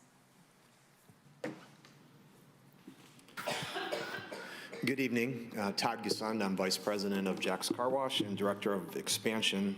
Just wanted to start with, as you probably remember, we were here 4 or 5 months ago, the end of October, asking for a rezoning of a property in a technology smart zone. We understand that was definitely a tough ask, and we heard you guys and we heard the public loud and clear. So here we are again. We found another area in Troy that we like a lot on Long Lake.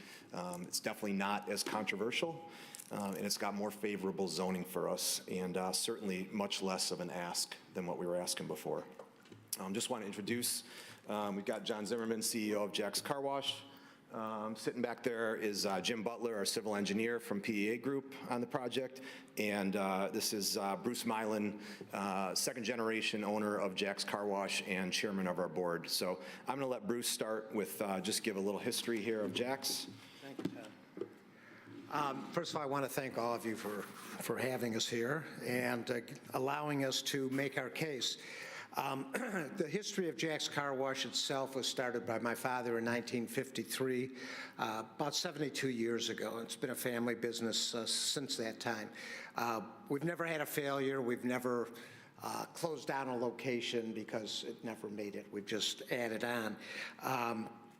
We currently have 36 locations in 3 states, 21 in the Detroit metropolitan area. We have a lot of unlimited customers. Those are subscription-based who go to all of our locations, and that's been a very popular plan for all of our customers. In Troy, we've been with the city since 1972. We built our location on Maple and Coolidge in '72. We remodeled in 2002, and then we did a major remodel in 2021, where we put a whole new face on the building, which has become basically the new model for all of our new locations, as you saw from the rendering that you showed. We've been a great partner with Troy. We've washed the police cars, we've washed other city cars, and we've had a wonderful relationship over the years. Our new building design is going to take into consideration all of the issues that people have, such as noise, The vacuums, as was mentioned, are going to be inside of the building, so those aren't in their own room. They're not going to be heard from the outside, other than the music maybe that you were referring to, somebody was referring to. But we control that pretty good. We currently have Troy customers asking us, our Maple Road customers asking us about putting location in North Troy, so they don't have to go quite as far. And we have had that request on a number of occasions, and we felt that this was going to be a great location for the area, and it's something that's needed by the residents of this area. Differentiating us from the competition, we have the free vacuums, which our customers love. We have, we towel dry every car, so no cars leave the property wet, which sometimes is a concern for people in the wintertime, but we dry off the cars completely. And we always try to give very good customer service and listen to our customers' wants and needs. And we really feel that this will be a good fit for the city of Troy. Thank you.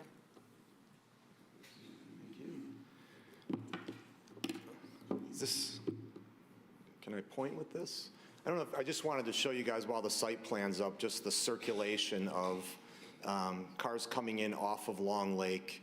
One of the things when we were here before, we had the vacuums that were going to be aftercare. In other words, you couldn't get to them unless you went through the car wash. And I know a few of you had some questions on that and were wondering why it was aftercare and thought it would be better to be before care. So we do have it here where they can come in, use the vacuums, and they can get back in line in queue and go through. This is our stacking here. As mentioned before, we have tremendous stacking here. We can actually stack almost 22 cars before the pay stations, and then an additional 10 cars after the pay stations before they go in the tunnel. So again, you come in, you can use the vacuums here, come back out, get in queue, go through our pay stations, which are up in here, and then right through. Here's an escape lane in case somebody couldn't get a window up or they were stuck in the line here and needed to get out. We have the escape right here. But then they would go through the car wash, and we would towel dry in this area here, and they could either go back into the vacuum area and then exit back out, or they could just exit right back out on the Long Lake. So this is, this property had 2 curb cuts. We're keeping this curb cut. This is the curb cut that was more to the west. There's a curb cut to the east. We're eliminating that curb cut. So we're only gonna have 1 curb cut here. So I just wanted to show you guys that. And then the berm that was mentioned before also is 12 feet total height between the elevation of the berm and the planting material. There's 25 evergreen trees that are on this berm here, separating us from the property line. So let's just go through now the special use standards, and I just wanted to address in the zoning ordinance how we satisfy each one of these criteria. 1, compatibility with adjacent uses. So the car wash will be used by those already in the vicinity. So car wash is not a destination. We don't believe people wake up in the morning and say, I'm going to get a car wash and I'm going to come back home. They're waking up in the morning and I'm going to go to Kroger, I'm going to pick up a script at CVS, I've got an appointment at a hair or nail salon. These are some of the businesses in the area that we're compatible with. A AAA office, there's a couple banks, there's a mobile gas station, hardware store, to the east a Bell Tire, Floor and Decor, Mexican restaurant. We're complementary to all these businesses. Landscaping, fresh, harmonious with adjacent properties, and we have great hours of operation. We're open Monday through Saturday, 7 a.m. to 8 p.m. and Sunday 8 to 6. Much less intensive than numerous of the other principal permitted uses. Number 2, master plan. I'm just going to read this. Neighborhood nodes are meant to serve as the core of the economic neighborhoods. Economic neighborhoods are destinations created as go-to places serving the basic needs of the community. A car wash serves the basic needs of the community as our first most valuable possession, I would say, our houses. Second most valuable is our car. So everybody needs a car wash around to get their car wash. Traffic impact, number 3. So a good site for us, a good Jack's site, we're happy if we can do 130,000 cars a year, to be transparent with you.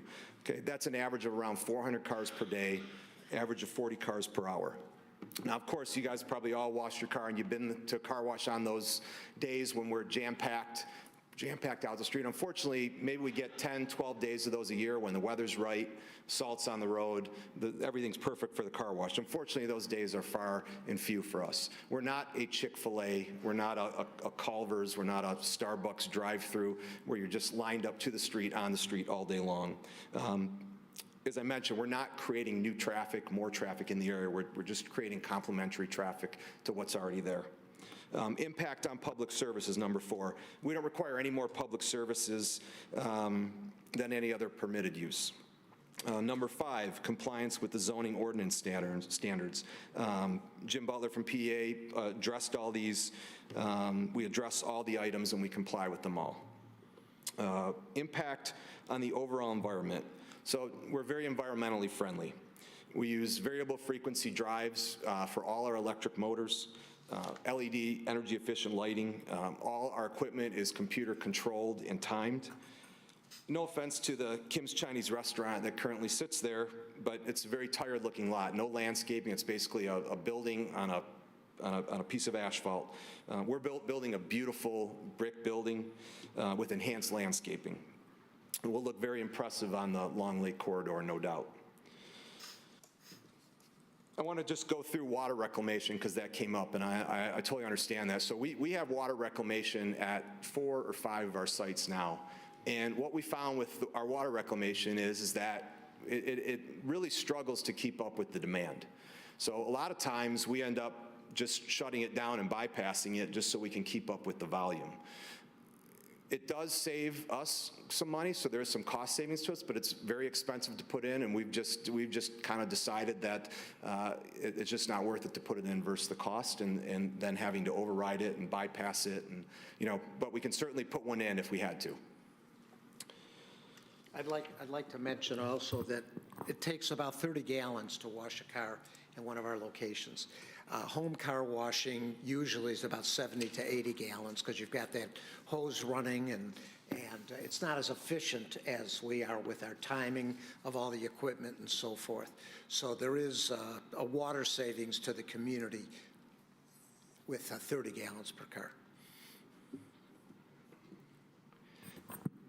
The other question was, and Brent brought up, the demand and all the boom of the car wash industry. So, yep, that's true. There's a lot of car washes that are trying to get approved and entitled in different cities. There's a lot of car washes coming in from different states. We're Jack's. We're a Detroit institution. We are Detroit. I don't really care what anyone else is doing. Troy's an area we need to be. The demographics are there for us. Brent mentioned the population, the vehicles per day, the traffic. There's no car washes on Long Lake. You'd have to go all the way to Telegraph Road to find a car wash. That's not even on Long Lake, but it's right off of Long Lake. The nearest car wash is Pro Car Wash. They're different than us. They're 2.5 miles to the southeast. They don't have free vacuums. They don't towel dry. They don't have pay stations like we have. Totally different than what we have. We're very complementary to our other locations. This is an area we need to be. We're 4 miles from our Troy location, 4 miles from our Rochester location, 6 miles from our Birmingham location. 75% of our customers use multiple locations. The connectivity between our locations is part of our competitive advantage that we feel we have, and we want to keep going. We mentioned before that we keep our, you asked about vacuums. We have a special room. The vacuum motors are placed in that room. All our blower motors, the dryers, are placed. We do something different. We put them a little bit further inside our building, and then we have what's called a dry and shine at the very exit, which is cloths that help dry the vehicle a little bit before they get to the towel dryer. That muffles a lot of the noise coming out of the building. So just in closing, I don't know if you want to, before I finish, do you want to say anything before? I think you basically have hit everything. I think the main point that Bruce made that was addressed earlier, though, I think is important to understand is we've never closed a site. There is a lot of private equity and things that are going on in this market, but we're Jack's. I mean, this is our market. We have never closed a site. If we come here, we will be here 40 years from now. I mean, we got 70 years to prove it. We've never closed a site. So just in closing, we believe we meet the criteria for special use. Like Bruce mentioned before, we have a strong customer base in Troy. It's an area we want to be. We've been a great partner for the city of Troy on Maple Road since 1972, and we know we would be the same great partner for Troy on Long Lake Road as well. So thank you very much. Thank you very, very much. It was a nice presentation. Does anyone have any questions for the applicant? Yep, Mr. Buechner. Water recycling, I don't have the background, and I'm betting others don't. Can you guys walk us through the idea of reclamation versus not? What do you do with, if it's not done, how does that make our water system? So, okay, so let's talk about reclamation, because as Todd mentioned, we use it, right? So normally you hook up to city water. We use normal water. We clean cars that goes through the city. As Bruce mentioned, we're much more efficient than if you were to wash a car at home. When you use water reclamation, I can come here and tell you how much water I'm going to save by using this system and how beneficial it is to the city. And we are going to save water. I'm not arguing that.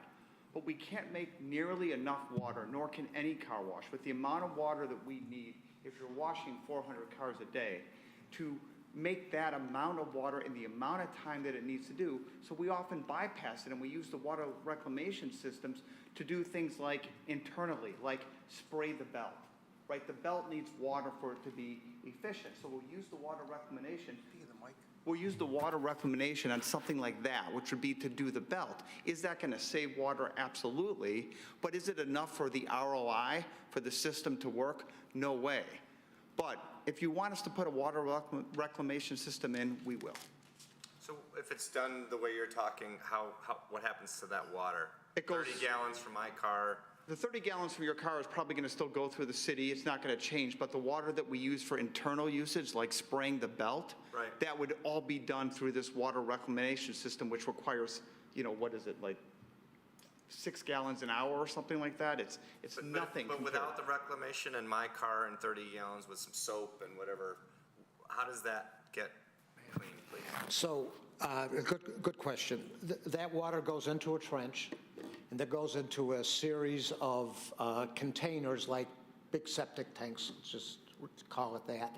And the solids that come off the car, the dirt, drops to the bottom, and it separates as it goes through each one. And then whatever's left goes into the sanitary sewer and is treated just like any other water would be. And there's no hazardous issues with the soap that you're using? No, the soap we use is all biodegradable. It's gentle. It's pH balanced. We have to use the right amount of low pH, the right amount of high pH, and just base it on what part of the car we're cleaning. And it's totally safe, and you can wash your hands in it, and it would be fine. Thank you. Mr. Lambert. Your location on Maple Road is a very nice location. Thank you for your continued reinvestment in that. The difference with that site and the one you're looking on Long Lake is you're going to be backing up to some residential properties. Have you talked to those homeowners to see what their feelings are? Because I don't know if I'd like to have a car wash behind my house unless you offered me like lifetime free car washes. But have you talked to them? We have not talked to the homeowners behind us, no. We have multiple properties that back up to residential. Out of our 36 locations, we have at least 10 to 12, just right off the top of my head, that back up right to residential. But that's what the berm, though, is. This is, yeah, I mean, we have properties that just have, a wall, no berm. I mean, that's why we have this berm that's 12 feet high with all the planting materials. The berm is 30 feet wide, with 25 evergreens on that berm. So really feel like it's very sufficient screening being done there. Thank you. Mr. Faison?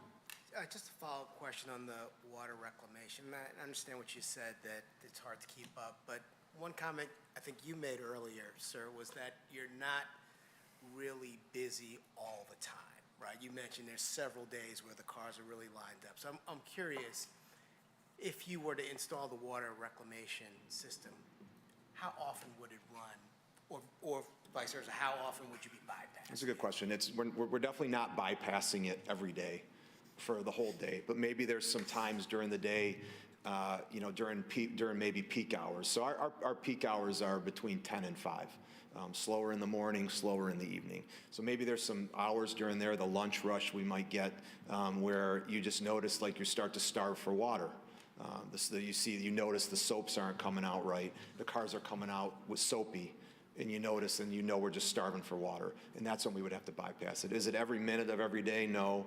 Are we bypassing it and leaving it bypassed for a week at a time? No, because we bought it, we invested in it, we put it in, and we'll use it when we can. Okay, thank you.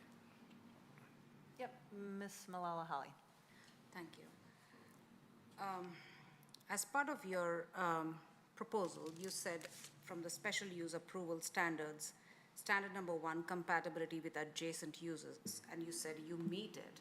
Now, how you see it to how I see it is entirely different.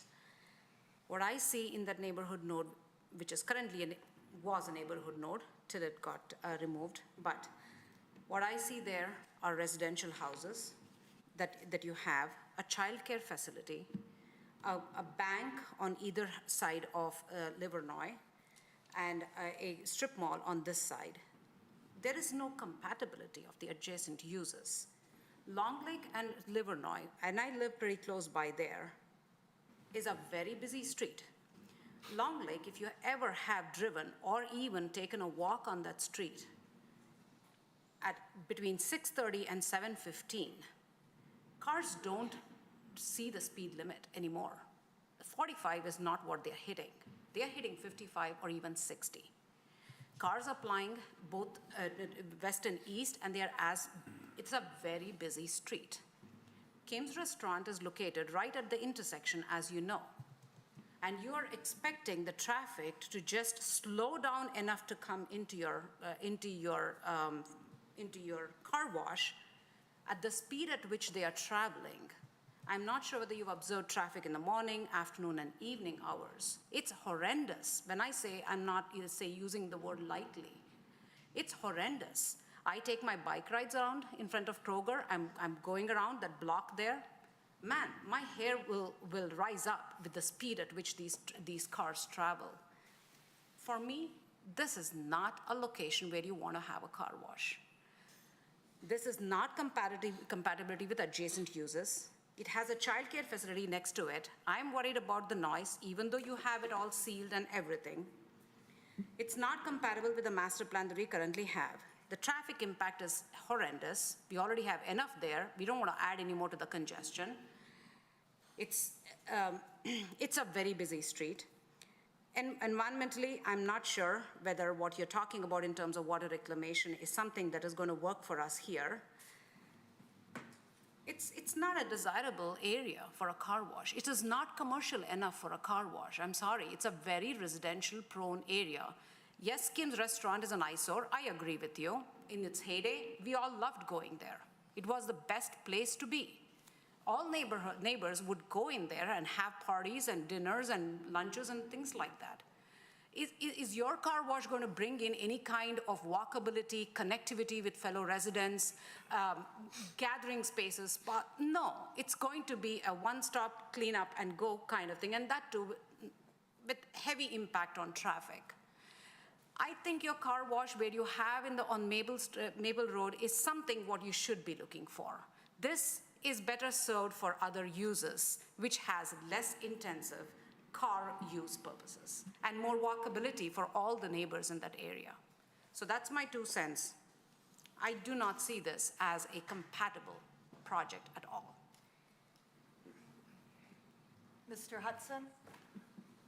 As I understand the brief synopsis you gave us on the water reclamation, I think what I heard you say was if you have that system, that water goes through a series of filters. Each filter takes out a different contaminant, and then the end result you will put into the general sewer system. What's, if you have a percentage, what's the quality percentage of water after the reclamation process has taken care of? I don't know, I can't give you a percentage of that. What I can tell you, though, is home car washing, all the water goes into the storm sewers, not sanitary. And that pollutes any kind of waterways, rivers, wherever that water goes to. The water that comes out of the car wash goes into the contained sanitary system, where it's then cleaned and filtered and sent back out into the Great Lakes, where it comes from. So that's the, one of the big advantages of doing it the way we do it. And by the way, what I didn't mention to you is that every few months, a company comes and they take out all of the solids from the bottom of the tank, and then they take it to the approved dump, and then they dump that. Okay, but the end product of the reclamation is it wouldn't be drinking water for humans. Absolutely not. Okay. It would be about 10 microns. The filtration system would take it to about 10 microns. Drinking water is about 1. So that gives you an idea. So no, you don't want to drink it. And you said it would be very costly to put it in. Yes. Give me an idea of what kind of cost you're talking about. It's, for the equipment itself and the installation, it's probably $100,000 plus. Now, that's a one-time cost? Well, that's a one-time cost for install and the equipment, but then the maintenance on it happens to be very high. Filters have to be changed often, and other pumps that go along with it have to be changed. Do you have that system in any of your other car washes? We do, yes. And we'll put one in. It is, We have one in our Rochester location because we have so many muddy cars out in Rochester. Because of all the dirt roads out there, we had to put one in because we use that water for high pressure to knock the mud off.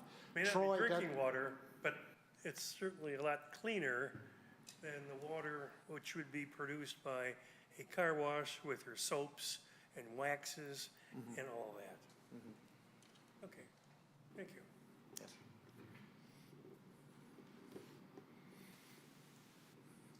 Mr. Buechner. What percentage do you use the reclamation? Is it 50% of the time? Is it, I don't want to. 30%. It's reclaimed 30% of the time? Yes. So it's not being used 70% of the time? No. Okay. So the reclamation is kind of, sounds Well, nice, but it's not. No, it's 30% of the water we use, when we're able to use the system, is reclaimed water.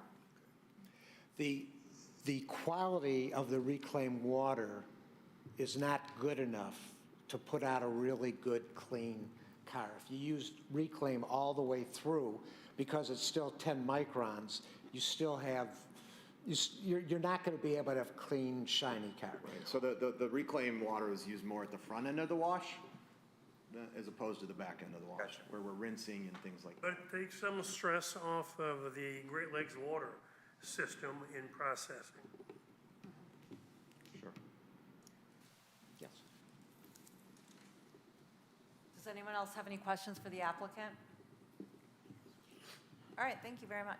You know what, I just wanted to address, maybe John can help a little bit, some of Mrs. Malahali's comments. You know, you named some of the businesses in the area. There's a mobile gas station, kitty corner from us, that you left off. The daycare, there is another parcel between us and the daycare. We're not right next to the daycare. Traffic speed on the road, definitely have spent a lot of time out there. You know, we invest a lot of money just to even get to this point, so spent a lot of time out there. Myself, know the area very well. It's definitely a busy road. It's a fast road. I don't know what the speed of traffic is different going into a car wash than it was to the Kim's restaurant or the Kroger shopping center or the bank. So yeah, those are just, you know, some of the other things in the area. You know, there's Little Caesars Pizza, there's multiple nail and hair salons, party stores, big AAA office, a couple banks, the CVS, the Ace Hardware. I don't know why we're not compatible with that. I don't know what we need to be. We're a community event, right? I mean, we're for the community. I mean, like Todd said earlier, I mean, your second biggest investment is your car. I'm willing to, assume that the majority of the people in that area have a vehicle. It needs to be washed. We provide that service. It's not that a car wash is not a desirable one. It's just that this location, personally speaking, for what I see around there is no walkability. There is nothing that brings the community together. Ace Hardware is a place where people will go to shop. They'll meet a neighbor. They'll say, hi, what are you shopping for? I broke my roof. I'm doing this, whatever. And so on and so forth. There is childcare facility. People are coming and dropping their kids and going. There is a place where they will be able to congregate. Kroger. The car wash is not for that particular intersection. Car washes are needed, no, undeniably. I hate to wash my car, but that is not the location. This is a very commercial thing that you're proposing with so much of traffic that is already on that road. I don't see this as something that is compatible with the uses that we already have. Keep in mind our vacuum area. It's a very social area. I mean, it really is. I mean, go to any of our Jack's car washes. I mean, our vacuum area, first of all, it's probably the most popular part of our car washes, right? Because everyone wants to vacuum out the inside of their cars. What your kids and your pets do to the inside of your vehicles, our vacuum areas are, besides it being a crucial need, it's very commuter friendly. I mean, we got people socializing all day long in our vacuum areas. So I understand where you're coming from. I guess maybe I see things a little differently from what we provide. Yeah, I agree. I mean, we all have our perspectives that we put to every project, and your project's perspective is different to mine. But I here sitting, and I know some of the residents, and I know what we are looking for, and I know I've spoken to Mr. Savidant about what might come in that area. I want something that allows us to, that walkability, maybe go to Kroger, go to CVS, and then hop on next to go probably a restaurant, a much less intensive use place, yet a nice gathering walkable area. That's what I envision for that areas. Is it hard, how easy it to have, I'm just curious, because I don't know that area as well as you do, but is it, if the traffic is so fast, is it possible to have a highly walkable area? What I mean to say when I say walkable, I'm also referring to the fact that, well, okay, walkable may not be exactly the term I should be using here, so I stand corrected, but it's more a gathering spot. It's right smack next to spaces, next to the childcare. There's a community bank. There is a single-family home on the other side. There are single-family homes on this side too, the Silver Glen subdivision that occupies the majority of that area. Car wash is not intended for this particular geographical spot. Got it. Restaurant space, some small strip mall, maybe dog grooming place, maybe a yoga studio, maybe something else that will bring people in during the daytime hours in plenty, yes. But the traffic is horrendous, and for you to move the traffic along Long Lake, it's not easy. It's very busy. That's why I asked you, and you haven't connected with the neighbors either. I would highly recommend you do that, because I, for one, would not want your car wash in my backyard or my side yard or whatever, okay? So that's one thing. You haven't connected with the neighbors. I will tell you this, that this is going to create noise. This is going to create some amount of sound pollution, and so people will want to kind of know what your plans are and the decibel limit and things like that. And please drive those streets during the peak hours. You will see what I'm talking about. I'm not just bringing this out of thin air. The first item that we did talk about today, the gentleman came back here 4 times because traffic is a big concern in that area. And he knew that very well, and he also said he agreed with us. It's out of passion that I speak, but please be understood, I'm not against Jack's Car Washes. I totally like your business model, and we need it in Michigan. But it's the area that you're proposing that I have a big problem with. I just want to add one further thing, because, in another community, we fought to get a car wash approved. And it was similar, as it was a use, and a bunch of neighbors came out, and they were against the car wash. Anyways, it ended up getting approved. Shortly after we got approved, what was allowed without a special use was a restaurant. And then Arby's went in. okay? What I can tell you today is the smell from the Arby's roast beef has caused so much havoc in that area, the neighbors love us. We've been the last thing on their mind, but sometimes, you know, we are quiet. I know it might not seem that way, but we have great hours of operation. I can't think of any noise issues we've ever had. And we fit right in, so. And we're not, as I mentioned before, we're not adding to the traffic. We're a complementary use. We're not bringing people onto Long Lake Road. There's people already on Long Lake Road, live in that, make that commute. That's who's using the car wash. Madam Chair, and not to cut off, because this is super important discourse, and I'd love to invite the applicant back up. I do want to be cognizant of those who are here to speak on the topic, because it is almost 11 p.m. So I don't know if we could maybe, you know, have the applicants come back up after we let the public come up and make the, you know, have their voices be heard. Yep. That's a good point. A suggestion. All right. Thank you. We'll go ahead and open up for the public hearing at this time. Anyone who's here to speak on this application, now is the time to come up. You'll get 3 minutes, and please sign in before you start. Thank you.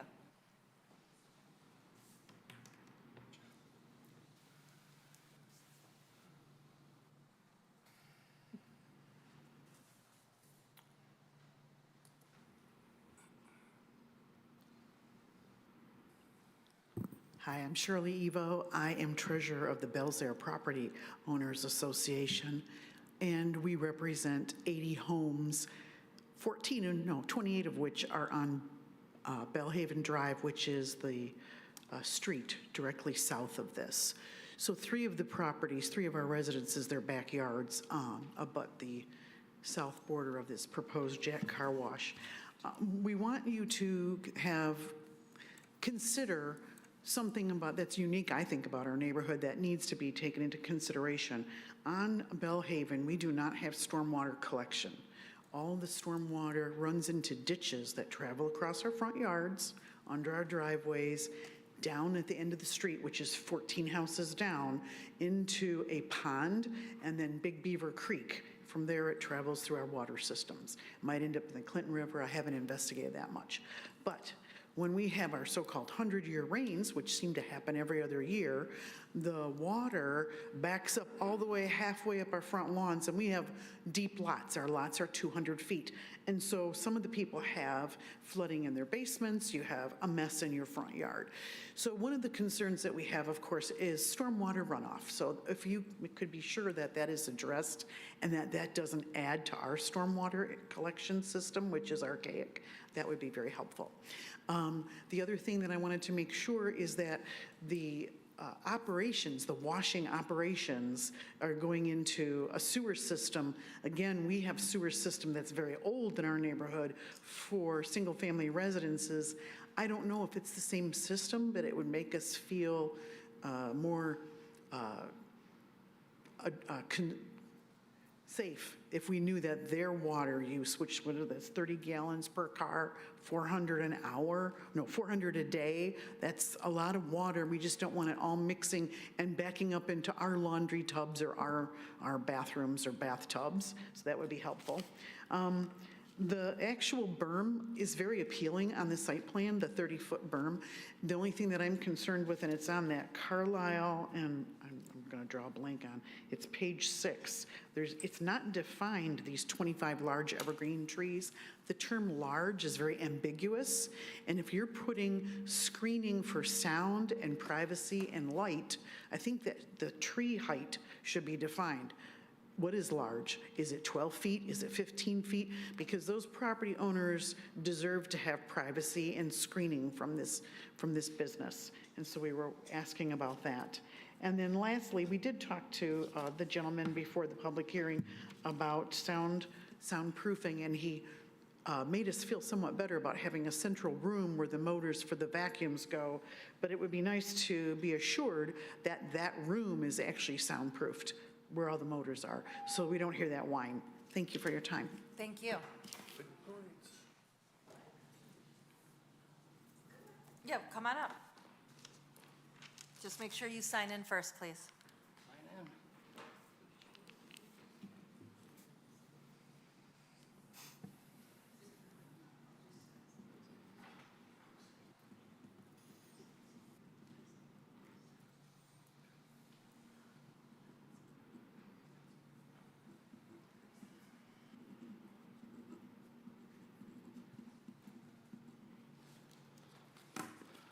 Thank you. My name is Jim Stevens. I'm a retired school teacher. I have a master's degree in the teaching of reading and language arts and early childhood education. I've been a photographer all my life. I know beauty.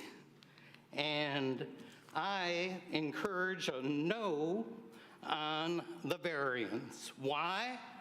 It just does not fit in. It's not aesthetic.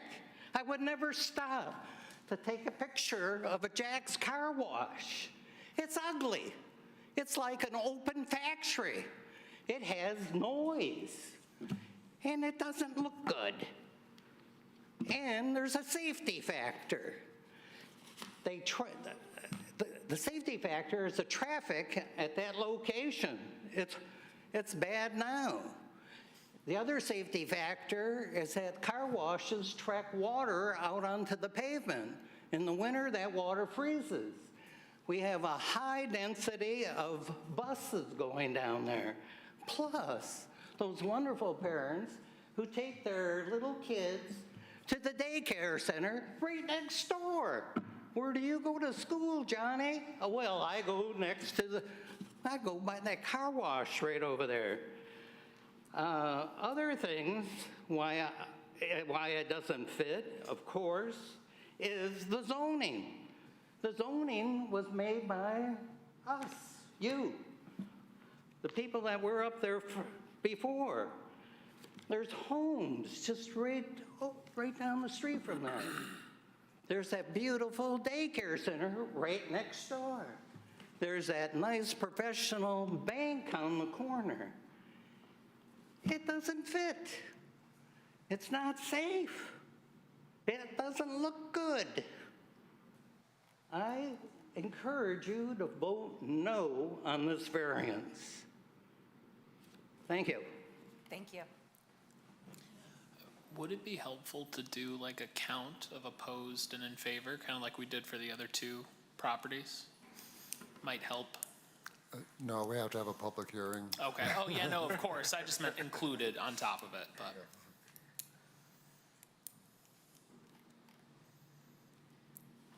Hi. I'm Esther Dusenberry. I'm a fan of Jack's Car Wash. I'm a subscription member.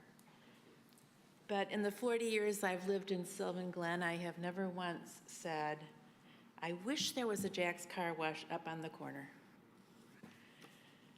So that would be within a quarter mile of my house. I choose to drive 4 to 6 miles to Rochester Road to go to Jack's. Not a problem. This is a very busy intersection, as other people have said. It's gotten busier in the last 40 years. The turnaround that is opposite where the proposed car wash site would be gets backed up now. I can't imagine what will happen with the traffic. You know, people are coming out of CVS, they're coming out of Kroger, right into that turnaround. So I just don't think that it's in our best interest to have a Jack's Car Wash in that location. But I'll see you on Rochester Road. You're so nice. I'm a retired teacher too, and it's way past my bedtime, and I'm just emotional, that's all. This does not belong. I live in Bell's Air behind. We have a beautiful pond, our big trees. We can hear the birds singing. This does not belong here. Yes, we do have some other commercial things. We have bootleg liquor.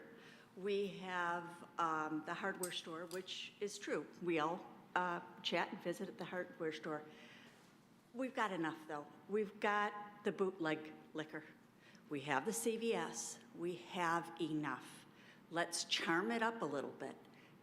I came from West Troy to the east, where I live now, in this most beautiful neighborhood. That would not be put up in West Troy. I know it wouldn't. And we're dealing with a lot where there's a lot of traffic, where we have enough. Let's charm it up. A nice restaurant. Let's, give us a break, please. Please sign in. I'm okay? sorry, I'm so emotional. No, no, you're good. Thank you. I just wanted to say thank you for, like, Lakshmi, for articulating exactly what I want to say. That's exactly, it just does not fit. I walk up and down there. I've lived there for 44 years, since I was 10 years old. I walk about every other day to Kroger's, and it just doesn't add to what we need right there in that node. I think it's not a good vision for it, so. Thank you. Anyone else? Can I ask a question of this young lady up here? I'm just curious what the lights were like with the restaurant 4 years ago, 5 years ago. You got people coming into the restaurant, the lights to the people Not an issue. I mean, that- we had a Dairy Queen right next door before. That was awesome. I used to walk the kids with the stroller, and, you know, I would like something like that there. So that when people came in, there was no berm, there was no fence, there was no trees. As the cars pulled in, was that a trouble with the lights? Kim's is not a restaurant where cars were coming. It's a sit-down, or Right. I guess takeout. I guess they did a lot of takeout. Just but- curious with the light, would the berm be a better, because one of the things I always look at as big picture is what else, could a bar go in there? It could, I mean, so many other things that could happen that you guys would be less like to have that than a berm with high and addressing some of the noise issues. I'm just curious how Kim's was before, because I don't know it well enough to know. I mean, like I said, how that I've been in the affected your- neighborhood since I was 10, so it's always been there. So, So that wasn't a bother? no, Okay, no. I'm just curious. 'cause And they had Dairy Queen, which was a drive-through. Right. Right next door. So. And that wasn't a big deal? But it brought people together. You went up to Dairy Queen, you saw everybody, that they have the car shows there at the corner. I'd like to see something like that, it's community, like it's, so. Okay, thanks for letting me ask that.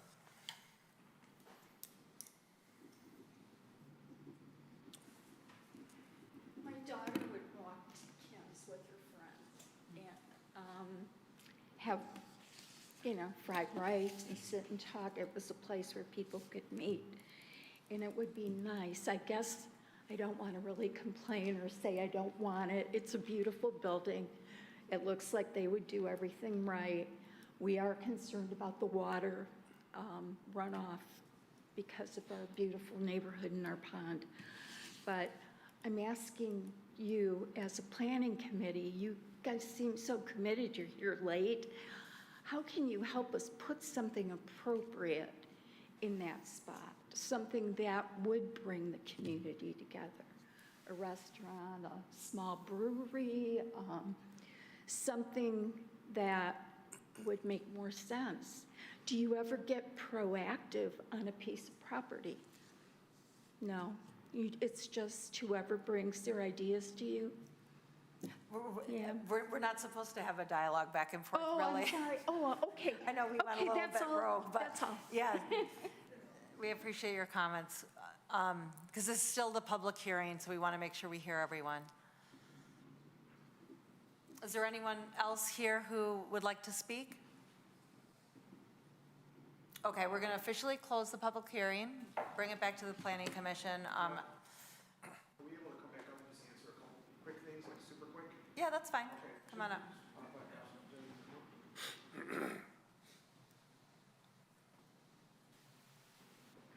One of the questions Jim's our civil engineer, just like to touch on was the storm sewer, and where does the water go? Okay, thank you. Good evening, Jim Butler, PEA Group. Stormwater for the site will be contained in the parking lot, in the vacuum field. You kind of get an outline of the piping system in the middle of the parking lot. That'll collect water, treat water, and discharge water into a storm sewer system that ultimately goes back out to Long Lake Road. Sanitary sewer, this building will have a connection to a sanitary sewer that's out on Long Lake Road, and then the water main is also located out there as well. So I don't believe there'll be any impact to their stormwater system, because we Okay. will manage control all on site. Thank you. While you're up here, then I'm going to ask, so just can you confirm that your system is not interconnected with the neighbor's system in any way? It is not. It is independent of their system. Okay, and also are the motors in a soundproof room? I believe was the question. Yes. Okay.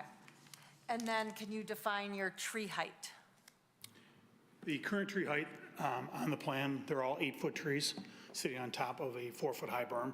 One other thing I want to also point out, on the property line currently, there is a screen wall. So there's a screen wall, the berm, and our trees. So the common property line between us and the residents, there is a screen wall that's there. And what's the screen wall? It was concrete, prefabricated. It's brick or block. Oh, a concrete Yeah. 5-foot wall. Kind of embossed concrete wall. Were there pictures of that in our plans? With pictures of it, no. But Okay. it's shown, there's a note on the site It's plan. shown, but we don't know what it looks like, but it's an attractive brick wall. Well, it's a concrete wall that was embossed with a brick pattern, Okay, is what it was. fair enough. Okay, does anyone else have questions for the applicant? I thought that those were the questions that I heard from the residents that I wanted to make sure got answered. Yeah, Yes? just want to clarify, originally I heard it was a 12-foot berm, and now it's a 4-foot? No, it's the total height, it's a 4-foot Okay, berm. thank you for with clarifying 8 foot it. of planting material. I heard 12-foot berm, and I... So that's the 12-foot. So Okay. overall height's Got 12 it. foot. You want to just address one more thing? I just think that the comment on the Dairy Queen applies, right? I think that was there, the neighbors loved it. I think we're going to be similar. I really do. I think people are going to love our vacuum area. We're not going to create more traffic. I mean, Dairy Queens in summertime are packed. The neighbors didn't know it was there. We are located right next to a daycare at one of our locations, right? No issues. No issues. And we're not even next to the daycare here. It's one down. Any other questions for us? Thank you. guys. Thank you. Thank you. Okay, so public hearing's closed, we're turning it back to discussion. Yeah, just to provide some clarity, the way that the city tries to influence what is built as a property is through the zoning and the master plan. So to an extent, we are ultimately limited by what is brought forward by, whoever happens to own a specific parcel of land. But we can attempt to influence, suggest, encourage certain things to be built, like restaurants, like apartments, or what have you, through the zoning. So that's my understanding, is that that's probably going to be a larger conversation we have later. Now that the neighborhood node's been removed from this location in the master plan, we're going to want to have a discussion about the broader thought on the node. This development comes at an interesting time because we've decided in the master plan that the neighborhood node doesn't apply, but obviously legally it still does because that's what the zoning ultimately is. I think where I personally get caught up with this property is I just have issues with auto-centric uses. I think as a whole, moving towards something that's a bit more walkable, a bit more dense and accessible for folks. Yeah, I get caught up on that point, but I think the points that a lot of the planning commission have brought up are also very important and worth discussing. For me, it's the auto-centricity of it. Does anyone else have any comments? I could Yes, just Mr. Cron. tone in just a little bit. I like the idea how the 30-foot wide berm with the 4-foot high dirt and then growies on top of that. And because it's, you're containing that horrible whining noise inside your building, and the noise level of the equipment, I've been through a lot of car washes, and I don't really see a noise problem at all because of the way you've designed this. So quite frankly, I don't see a negative enough issue to say no on this. I would say it's going to well serve the neighborhood. I was up and down Long Lake 4 times today, and we were going 45 miles an hour. I mean, I imagine other times there could be, but I would not say it's an excessive speedway for all the times I'm on that road. So I don't, and I think It's something that's needed in this neighborhood, this area, so I don't really have an objection to it.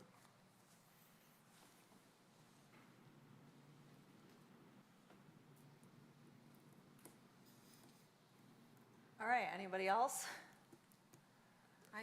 Yes, Ms. Malala I just Holly. want to kind of throw this out there. Is this what we want to see in a intersection that is surrounded by such uses? This is just not a good fit. I cannot say that enough and strongly enough. This is not a good fit for that location. It is not commercial enough. When you're making a right from Livernois onto Long Lake and you're traveling east on Long Lake, you come into, from the extreme right lane, you come onto the right lane onto Long Lake and you're immediately speeding because you're catching up with other traffic. Again, all of this that I am talking about is with my years of driving those streets. And a car wash right there after the intersection and you're wanting to go into it just doesn't fit well with the traffic flow. For those of you who have driven those roads, you will probably see what I'm saying once you drive it yourself. It's about how we have used those streets in order to get to the destination, and one that is less congested does not create anxiety and stress in us. This is going to create that. I'm not saying that you should vote with me on this. I'm just asking you to consider whether do you see this as an ideal location? I want you to just think about that.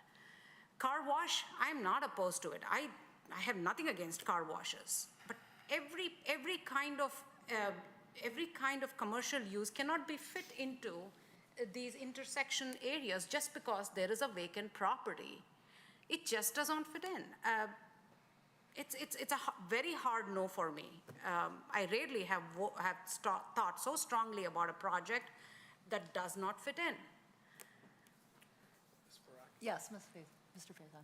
Yeah, so I appreciate that perspective, but I'm leaning more toward, I think, Mr. Krent's comments. I mean, when I first saw the plan, I was surprised there was a Jack's on that site.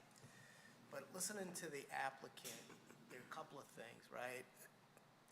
And I agree with him, so I agree with him. I don't go out just to get my car washed, right? So if I'm on a road and there's a car wash, I will go there. So I don't think it's going to add to the traffic. And then the other point of it being a busy road, absolutely, that's the case, but I don't know what you would put there where you wouldn't have that same issue, where it's busy when you get on Long Lake, you've got to slow down to get to access the site. So I'm positively disposed toward it for those reasons. Mr. Hudson. I think this is a very good fit under the terms of our ordinance. I mean, we've got a mishmash of everything. It's a commercial center. I think it looks like a clean approach. I like their mechanics, and I would like to see it approved along with the water reclamation. Maybe it's not a lot, but every little drop seems to help. Mr. Buechner. I always try to be empathetic with the citizens because we're citizens also. And I keep going back to, they mentioned Arby's. We've all been to bars at 2 in the morning. I don't think you want that there. I have trouble with the cars that have been going in and out of there. It's been vacant for 4 or 5 years. You want it vacant for another 4 or 5 years? I'm just worried about, I want something better, and then something else might come in that you guys will be, I don't want that even more than. So I'm trying to sit in your shoes and over there in those seats. But this has a berm and has the noise thing and the high. I think it won't be as much of a burden to you, in my opinion, from what I'm seeing. Those are my 2 cents.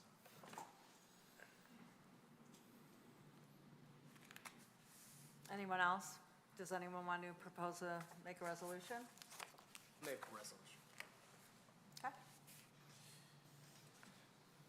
Resolved that special use approval and preliminary site plan approval for the proposed Jack's Car Wash, south side of Long Lake, east of Livernois, 102 East Long Lake, Section 15, currently zoned NN, Neighborhood Node M, District be granted, subject to the applicant adding a water reclamation system.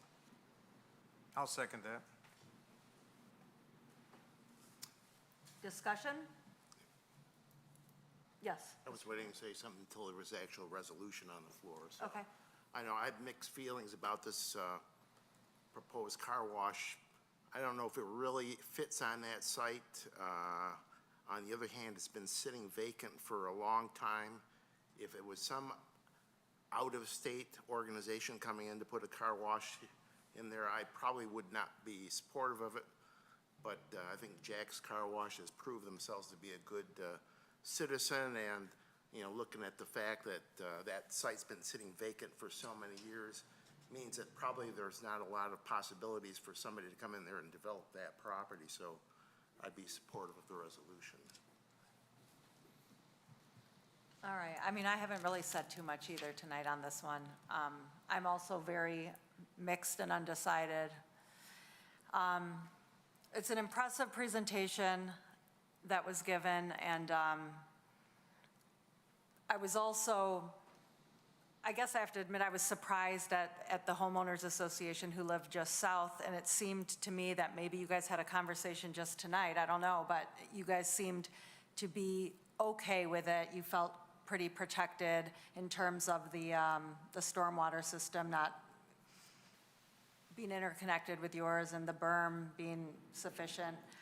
And I do wonder what could be there if it's not this, but to Mr. Lambert's point, it has been vacant for quite some time. So I guess, I'm not sure. I have to decide quickly. Anyway, anyone else want to add anything? All right, I guess we're ready for the vote. Mr. Hudson? Yes. Mr. Krant? Yes. Ms. Parakis? Yes. Mr. Fox? No. Mr. Biegner? Yes. Ms. Malala-Holly? No. Mr. Lambert? Yes. Mr. Faison? Yes. Motion carries. Okay, I think we are now on to public comment for items on the agenda.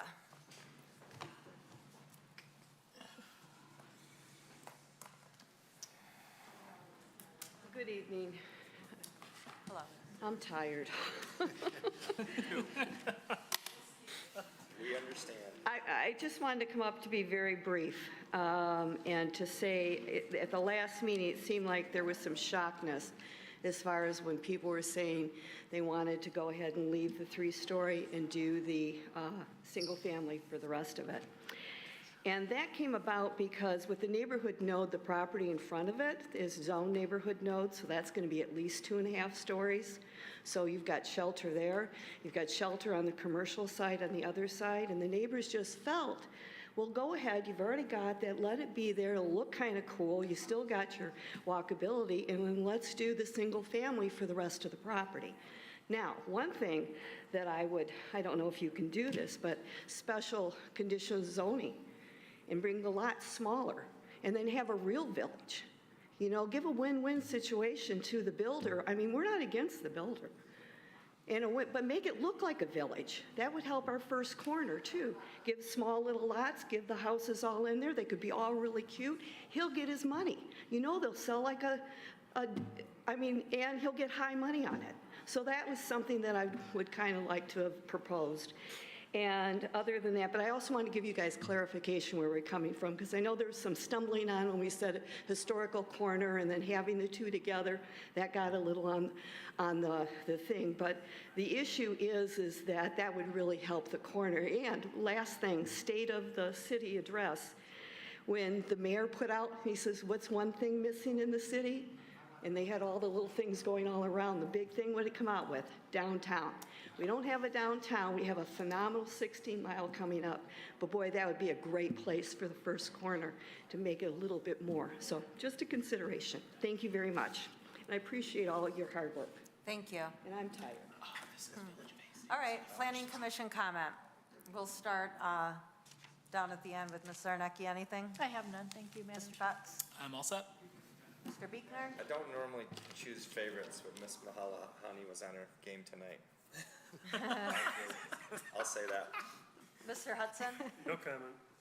Mr. Lambert? Get a gold star, I guess. so. Okay. Just one suggestion, and I don't know if it's possible or not, because we had a big pile of emails tonight for some of the projects. Is it possible, I don't want to put too much on your plate, Mr. Savinant, but is it possible for the city to maybe create a planning commission email site that would then forward those emails directly to us so we could see them maybe a couple days before the meetings?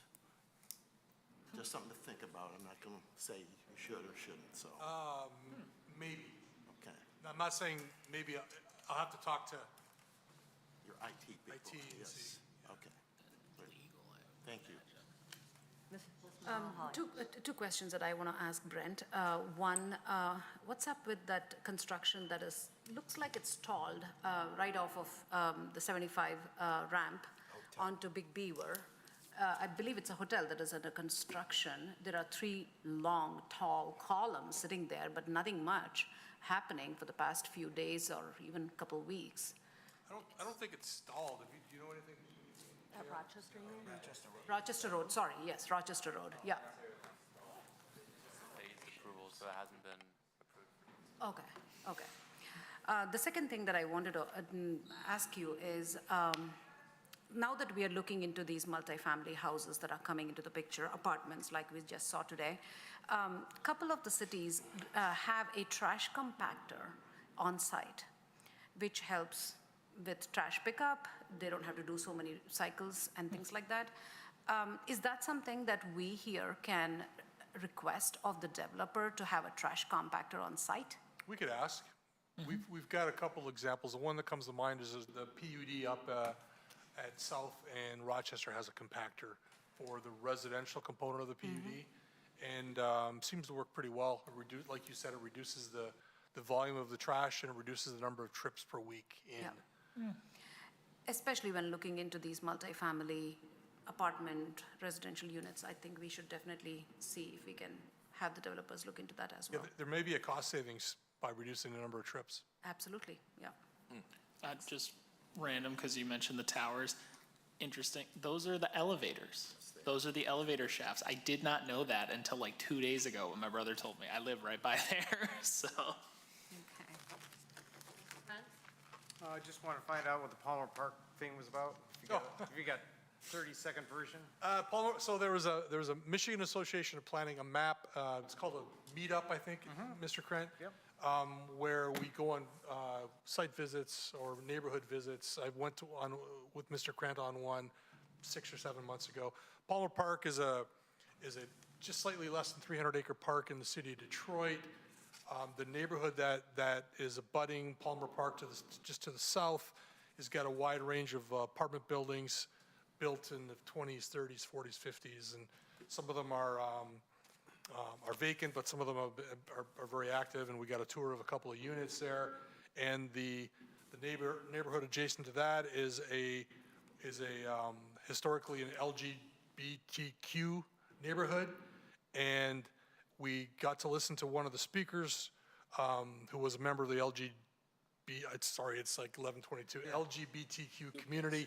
He gave us a history of that community in the city of Detroit historically, some of the challenges that community had, for example, some draconian laws such as 2 members of the same sex weren't able to dance together, things like that, and shared some perspectives of growing up as a member of that community in the city of Detroit. It was very eye-opening, very informative. Thank you. Thanks for asking. Mr. Faison? Just one quick thing. Seemed like the mayor said at the State of the City address that there's potential that we would see some site plans for the Kmart property in the relatively near future? Is that, what's And the- set first meeting in June. There's a concept the applicant has proposed to get in front of you informally, just to kind of talk about their plans for the site. So just a reminder for everyone, the site is controlled by a PUD, and at the end of the day, what they're really talking about is a restatement and kind of tweaking of the underlying PUD, because there's So the whole site? the whole site, the whole 40-acre site, yeah. If you remember, the application was approved in 2008 or 9, and it permits a mixed-use development with office, residential, commercial, significant mix, and they want to kind of revive it, and you'll notice there's no building standing on that site. That 970,000 square foot building and corresponding parking deck is gone, and it's open space right now. How is it that there's a PUD that hasn't expired from 2008? Don't they have an expiration date on them? There's a, you're making me think. It's only 11:30. So the PUD provisions basically say that if nothing's done within a certain amount of time, I think it's 3 years or 5 years or something like that, that the city can rescind it and zone it back to what it was, or come up with an appropriate zoning. But we talked about it when it expired, and realized that it was in the best interest of the city to keep it PUD, because everything's negotiated. So we thought it was best to keep it PUD. Then if the applicant, whoever owned it at the time, decided to move forward, they'd have to negotiate beginning with this board and then go to city council. So it actually it afforded us the most protection, so we didn't rescind it. We kept it.